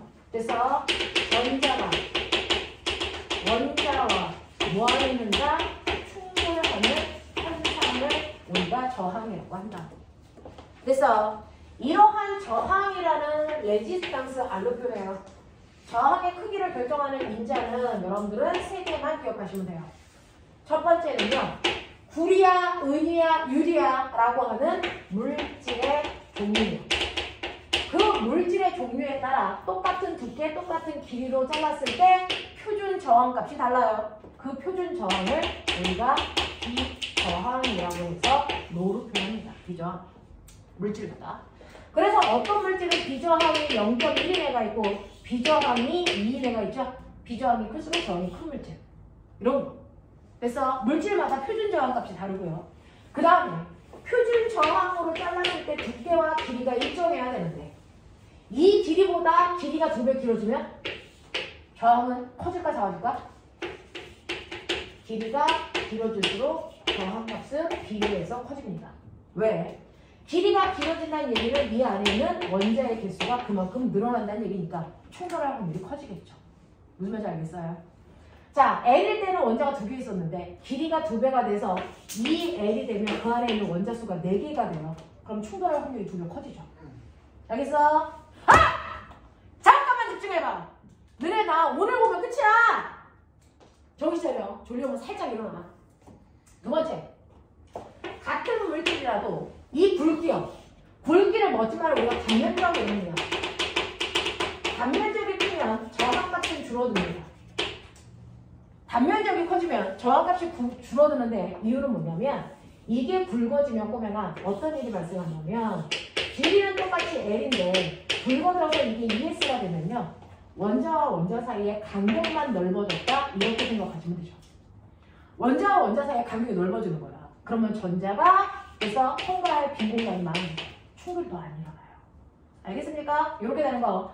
그래서 저항은요. 비저항에다가 굵기분의 길이 하시는 거예요. 굵기분의 길이. 알겠죠? 이게 굵기, 이게 길이, 그만큼 저항이 바뀐다. 되겠나? 네, 이렇게 된다. 자, 그러면 이런 식으로 어떤 물체가 있어요? 얘 길이가 L이고 굵기가 있습니다. 이때 얘 저항값이 3이라고 치죠. 근데 얘를 길이가 2배가 되게 잡아당겨요. 잡아당긴다고요. 고무줄. 잡아당기면 잡아당길수록 길어지죠. 두께는 얇아져요. 기억나요? 네. 그러니까 길이가 2배 길어진다는 얘기는 두께는 절반밖에 안 된다는 얘기예요. 이게 2분의 1 S 돼요. 잡아당긴다. 이런 뜻입니다. 그러면 굵기는 2분의 1을 풀고요. 길이는 2배 커집니다. 그러면 저항은 4배 커지겠죠. 맞아? 그러니까 얘의 저항값은 얼마가 된다? 12가 된다. 알겠냐? 이런 것들을 해내세요. 하겠죠? 자, 그러면 이러한 저항이라는 걸 가지고 있는 꼬마 전구라는 물체예요. 그럼 얘가 저항이 이온이 있대요. 전기 회로도에서 이렇게 저항이 있는데 오랜만에 보는 기호죠? 저항이 이온이래요. 그리고 이 건전지의 전압이 얼마냐면 10V래요. 그러면 이 회로도에서 얼마의 전류가 흐를까요? 무슨 법칙? 오메 법칙. V는 IR. 기억나니? V는 IR. 한국말로요. 전압은. 그래서 전압은요. 전류에다가 저항을 곱한 값이랑 같아요. 기억나죠? V는 IR. 그러니 전체 전압이 10V예요. 그리고 저항은 2옴입니다. 그럼 몇 암페어가 흐릅니까? 5암페어의 전류가 흐르겠죠. 아시겠어요? 네, 이런 얘기예요. 그래서 5암페어의 전류가 흐릅니다. 알겠냐? 네, 흐르면서 이 5암페어의 전류가 저항을 만나면 됐죠? 네, 혼자서 건너갈 수 있어? 없어요. 됐죠? 저항이라는 건 물이 흐르는데 이렇게 언덕을 만난 거죠. 그럼 물이 언덕을 넘어가려면 뒤에서 누가 밀어줘야죠. 그때 필요한 게 뭐였어요? 전압이 밀어줘서 건너가는 거예요. 그렇다면 저항을 지나갈 때 우리가 전압을 뭐한다? 쓴다. 몇 볼트 쓴다? 10볼트 쓴다. 그러니까 저항을 지나가기 전까지는 전자가 10볼트의 전압을 가지고 오다가 이 저항을 지나가면서 10볼트를 다 써서 여기에 올 때 몇 볼트가 되니? 0볼트가 되는 거죠. 됐어? 그래서 저항의 앞과 뒤에 전압의 차이가 10볼트예요. 라는 얘기야. 사실은 우리가 구하는 V는 IR은 이 저항을 지나갈 때 쓴 전압이 이만큼이라서 그 저항의 앞과 뒤에 전압 차가 10V 나야 돼. 이 뜻이래요.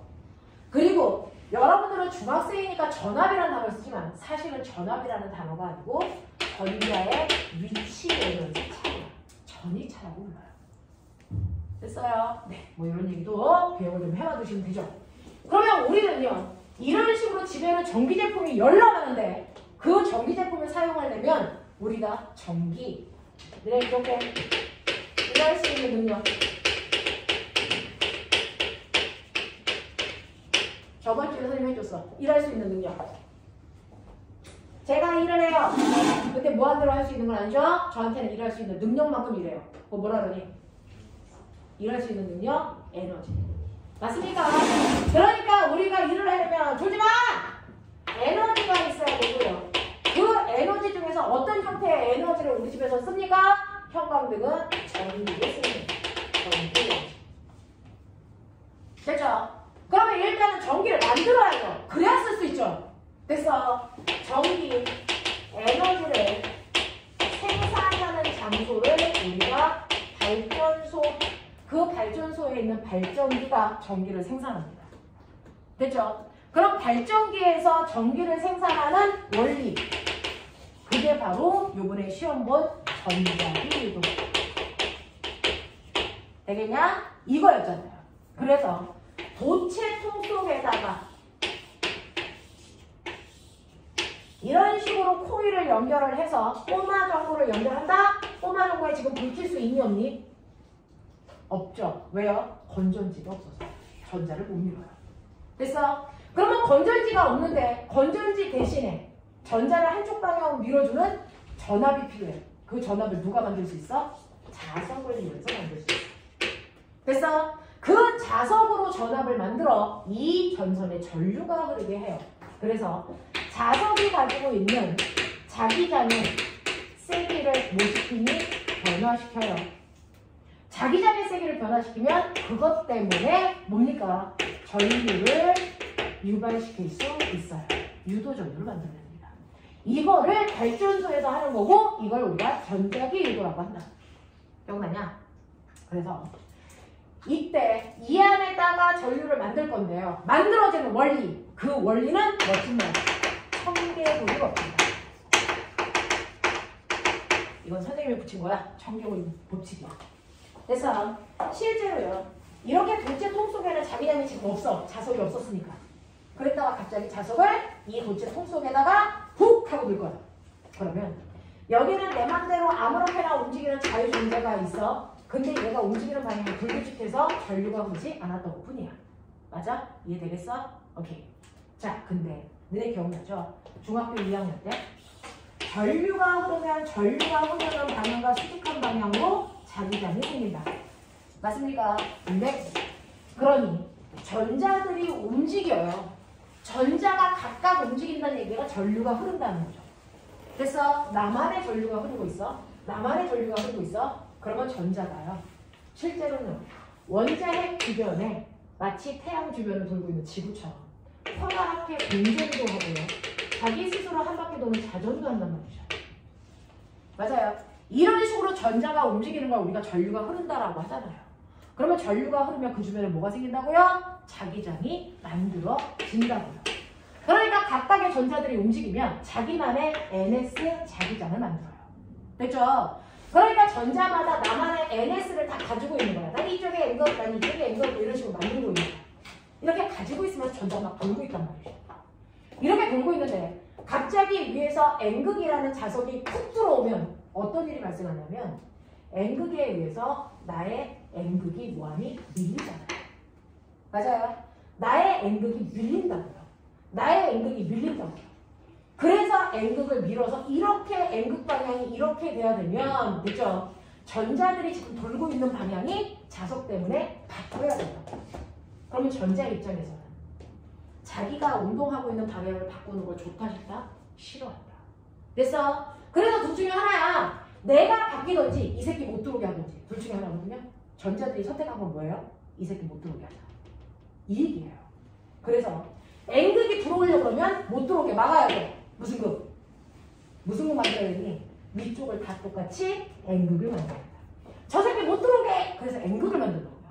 그러면 N극을 만들려면 얘네들이 다 똑같은 방향으로 돌아야 되겠죠. 그죠? 다 똑같이 위쪽을 N극을 만들려면 전자들이 모두 다 같은 방향으로 이동해야 된다고요. 그게 바로 전류가 흐르는 행위라고요. 그죠? 이런 식으로 N극이 못 들어오게 위쪽을 N극을 만들기 위해서는 전자들이 불규칙하게 이런 식으로 움직였던 전자들이 모두 다 같은 방향으로 이렇게 움직여야 이쪽이 N극이 되는 거야. 그래서 전자들이 모두 다 같은 방향으로 움직이면서 순간 전류가 흐르게 되는 거예요. 얘 못 들어오게 막아요. 알겠습니까? 이렇게 됩니다. 또 거꾸로요. N극이 나간대요. N극이 나가려고 그러면 됐죠? 처음에는 들어오는 게 싫어서 못 들어오게 막았는데 얘가 이 안에 들어오고 나니까 전자들이 적응했어. 아 그래 너 거기 있어. 근데 갑자기 또 들어왔던 애가 나간대요. 나가는 거 좋아? 아니요. 나가는 애가 또 바뀌어야 되잖아요. 그것도 싫어요. 그러면 나갈 때는 못 나가게 청개구리처럼 나가야죠. 못 나가게 하려면 여기 무슨 거? S극 만들어요. 그러려고 아까 N극 만들 때랑은 반대 방향으로 전자가 이동합니다. 그래서 또는 해봐. S극 넣을 거야. S극 못 들어오게 막아. 무슨 극 만들면 돼? S극. 맞아요. S극이 나간대요. 못 나가게 막아. 무슨 극 만들면 되니? N극. 끊임없이 이걸 해요. 됐어? 그래서 발전소는요. 대단히 단순합니다. 발전소에서 전기를 만든다고 해서 되게 복잡할 것 같죠? 그렇지 않아요. 끊임없이 우체통 속에다 자석을 넣었다가 뺐다가 이 짓만 해요. 그러면 자석을 넣을 때 전자들이 못 들어오게 N극을 만들려고 오른쪽으로 전자들이 이동했다면 뺄 때는 못 나가게 S극을 만들려고 아까랑은 반대 방향으로 전자들이 이동하겠죠. 그래서 자석을 넣을 때와 뺄 때 전자들이 한 방향으로 움직이거든요. 그래서 끊임없이 넣다 뺐다를 해주시면 전기가 만들어져 그 전기를 꼬마 전구에 해당되는 얘가 바로 우리 집이에요. 우리 집으로 공급하는 겁니다. 그래서 자석을 넣다 뺐다 하는 여기가 바로 발전소고요. 그 전류를 공급받는 여기가 바로 우리 집이에요. 그래서 이 일을 하고 있는 거예요. 그 중에서 자석을 넣다 뺐다 하면서 자기장을 변화시켜서 유도 전류를 만들어내는 거. 그걸 전자기 유도라고 하고요. 이게 전기를 발생시키는 원리죠. 알겠습니까? 네. 그러면 저는요. 여기서 하나 알아내야 되는 거. N극을 넣을 때, N극을 뺄 때, S극을 넣을 때, S극을 뺄 때. 우체통 속에 유도되는 전류 방향이 같은 방향인 걸 찾으세요. 1번, 2번, 3번, 4번. 전류가 같은 방향으로 흐르는 걸 찾으세요. 라고 하면요. N극이 들어올 때 못 들어오게 N극으로 막아버리겠죠. N극이 나갈 때 못 나가게 S극 만들죠. 이거 무슨 극? S극. 이거 무슨 극? N극.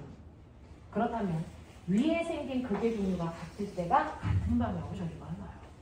그래서 위에 생긴 극의 종류가 같을 때 같은 방향으로 전류가 흐르고요. 전류 방향은 여러분들 오른손. 엄지손가락이 N극 방향. 나머지 네 손가락이 전류 방향. 그러니까 얘는 N극이 위에 있으니까 위쪽으로 엄지손가락, 나머지 네 손가락 뻗으면 그게 바로 전류 방향. 그래서 위쪽에 S극이라는 얘기는 밑에 쪽에 N극이라는 얘기죠. N극 방향으로 엄지손가락, 나머지 뻗으시면 전류 방향. 찾겠죠? 되겠어? 하세요. 그러면 어떻게 하면 이 도선 속에 전류를 세게 흐리게 할 수 있을까? 우리 겨울에는요. 전기 많이 필요해요. 전기 날로 표현되니까. 그러면 전기를 많이 발생시키는 방법 3가지. 불러. 이번에 시험 범위였잖아. 전류를 많이 발생시키는 방법. 센터석을 넣다 뺐다 하세요. 기억나요? 네. 자석을 빠르게 움직이게 하세요. 기억나요? 자, 그러면 3번째. 뭐 있었지? 코일 가문수를 많이 하세요. 그래서 이런 식으로 하면 전류를 많이 만들어 우리 집에 보내는데 여러분들 회로도랑 다른 점 찾으셨어요? 회로도는요. 항상 플러스 쪽에서 마이너스 쪽으로만 전류가 한 방향으로 흘러요. 됐어. 근데 발전소에서 만든 전기랑 전류가 흐르는 방향이 주기적으로 계속 바뀝니다. 전류의 방향이 안 바뀌는 전류를 우리가 뭐라 그럽니까? 전류. 전류의 방향이 주기적으로 바뀌는 걸 뭐라 그럽니까? 전류. 그래서 발전소에서는 교류 전류를 만들어 우리 집에 보내는 겁니다. 그걸 쓰는 거예요. 됐죠? 자, 그러면 전기 제품에서 얼마만큼의 전기 에너지 써요? 그거 쓴 만큼 돈 내야 되는데 전기세. 맞냐? 됐어? 자, 전기 에너지 어떻게 계산해요? 운동 에너지는 2분의 1 mv 제곱인데 전기 에너지도 단위는 줄이에요. 우리가 일렉트론이 2라고 표현하는 건데 전기 에너지 구하는 식. 전기 파트너하고 잠깐만 끌어줄 테니까 조금만 힘낼래? 전기 에너지 구하는 식. 됐어? 이거 때가 쏙 비트 이렇게 계산하면 되거든요. 전기 에너지는요. 전압에다가 V가 전압이죠. 전류에다가 전류가 흐르는 시간 초를 곱하면 이게 바로 전기 에너지예요. 단위가 줄이고요. 됐죠? 예를 들어서 이 회로도를 보시는 것처럼 10V고 그래서 5A고 이 꼬마 전구에 불 켜기 위해서 내가 전기를 10초 동안 켜놨다면 이 꼬마 전구에 사용된 전기 에너지 얼마예요? 라고 하는 거죠. 10V, 5A, 10초. 됐어? 비트. 알겠냐? 네. 그렇다면 이 꼬마 전구가 10초 동안 사용한 전기 에너지가 500J예요. 그래서 500J만큼 돈 내셔야 돼요. 알겠습니까? 이렇게 계산해요. 전기 에너지, 비트. 알겠죠? 전압 곱하기 전류 곱하기 초 단위로 계산합니다. 전기 에너지. 됐죠? 네. 그럼 선생님, 얘는 10초 동안 사용한 전기 에너지가 500이죠? 네. 그럼 20초 동안은 1000. 48초 동안은 계산해야 되겠죠? 그래서 네, 그러니 나는 시간은 나중에 계산하고요. 10초 동안에 사용한 전기 에너지 말고 1초 동안에 사용한 전기 에너지를 얼마야? 라고 하면 1초 또는 1시간이라고 하면 단위, 시간, 당, 사용한 전기 에너지 뭐라 그런다? 전력이라고 한다. 그래서 1초 또는 1시간이라는 단위 시간 동안 사용한 전기 에너지를 전력이라고 합니다. 그러면 1초라는 시간 동안 사용한 전기 에너지 어떻게 구해? 이거 10초로 나누면 되지. 그래서 다시 말해서 이걸 시간으로 나누면 되죠. 시간으로 나누면 이게 없어지네. 보여요? 그래서 여러분들이 알고 있는 전력이라고 하는 건 그래서 전압에다가 전류만 곱하면 돼요. 전압에다가 전류만 곱하면 그게 전력이고요. 전력의 단위가 와트였던 거 기억나시죠? 알겠습니까? 이렇게 됩니다. 그래서 전력은 VI. 전력은 VI. 알겠어? 네. 그러면 이 꼬마 전구를 한 달 동안 사용했어요. 전기세 얼마 낼까요? 라고 하면요. 10초 동안 사용했는데 한 달 30일 곱해. 됐어? 그래서 사용한 전기 에너지를 계산하면 되겠죠? 근데 이렇게 시간을 초 단위로 계산하니까 숫자가 너무 커져. 그래서 전기세 계산할 때는요. 초 단위로 계산하지 않고 여기다가 뭘 곱한다? 시간을 곱한다. 됐어? 네. 그러면 전력에다가 시간을 곱하면 얘는 뭐가 됩니까? 우리 집에서 사용한 총 전기 에너지, 전력 에너지. W에다가 시간을 곱하면 돼요. VI에다가 시간을 곱하면 된다고요. 이게 전력량이죠. 그죠? 그래서 전기 에너지랑 전력량은 똑같아요. 사용한 전기 에너지인데 자, 전기 에너지는 초를 곱한 거고요. 전력량은 시간을 곱한 거다. 그 차이. 알겠습니까? 실제로 돈 낼 때는 전력량으로 계산해요. 전기 에너지로 계산하면 숫자가 너무 커져서. 알겠죠? 네, 이렇게 된다.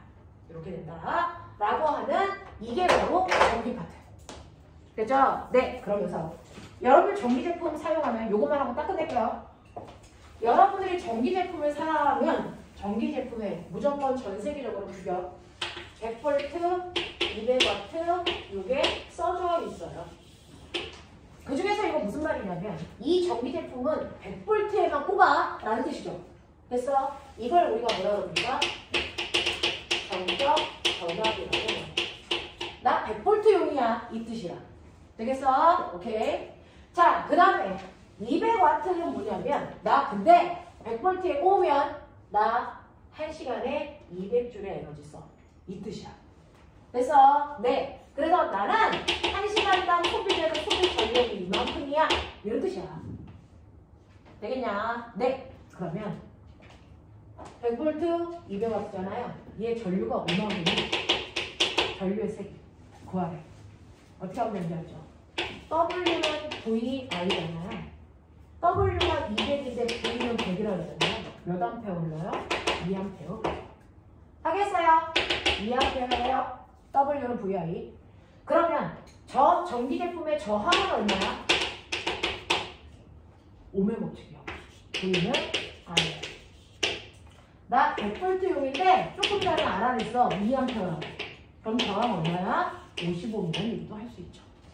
하겠어? 네. 그래서 W는 VI와 V는 IR 요 공식 두 가지는 외우셔야죠. 됐죠? 근데 선생님이 시킨 대로 안 해요. 100V에 꼽지 않고 전 200V에 꼽을 거예요. 그럼 몇 암페어 흐를까요? 이거죠. 몇 암페어 흐를까요? 라고 하면 선생님이 시키는 대로 100V에 꼽지 않고 200V에 꼽아요. 그럼 몇 암페어 흐릅니까? 답 400은 아니야. 왠지 아세요? 여러분들 전압을 다르게 하면 V는 IR에서요. 아무리 콘센트를 다른데 꼽아도 변하지 않고 일정해야 되는 건 저항만 일정해요. 왜? 저항을 만들기 위해서 사용된 구리선의 두께와 길이가 고정되어 있기 때문에 저항은 안 바뀌어요. 됐어? 그러면 얘 저항이 50이라고 했으니까 저항 그대로 50이네. 근데 100V에 꼽았을 때 전류가 2A였는데 됐어? 200V에 꼽아도 저항은 50ohm이네. 그럼 전류는 4A. 보여요? 그러면 전력은 VI니까 100V에 꼽으면 전류가 2A여서 전력이 200이었어요. 근데 200V에 꼽으면 전류도 전압이 2배 커지면 전류도 2배 커져요. 그래서 얘가 4A예요. 맞아요? 그래서 얼마? 얘가 800W가 되죠. 알겠냐? 이렇게 된 거야. 그래서 기억해 두세요. 전압이 2배 커져요. 그러면 전력은 그래서 배의 제곱만큼 커져요. 그래서 800이에요. 무슨 말인지 알겠냐? 이렇게 됩니다. 그래서 전압이 3배 커져요. 그러면 전력은 9배 커져요. 네, 전압이 4배 커져요. 전력은 16배 커집니다. 납득되시겠어요? 요런 거. 그래서 여러분들이 알아둬야 되는 전기 파트에는 자세히 들어가면 더 많은 얘기를 해야 되겠지만 입시와 관련된 내용들은 이런 것들이 그동안 나왔던 거예요. 이해되시겠어요? 오케이. 됐죠? 잠깐만 끊어드릴게요. 10분만 끊었다가 선생님이랑 지구와 만납니다. 되겠죠? 오케이.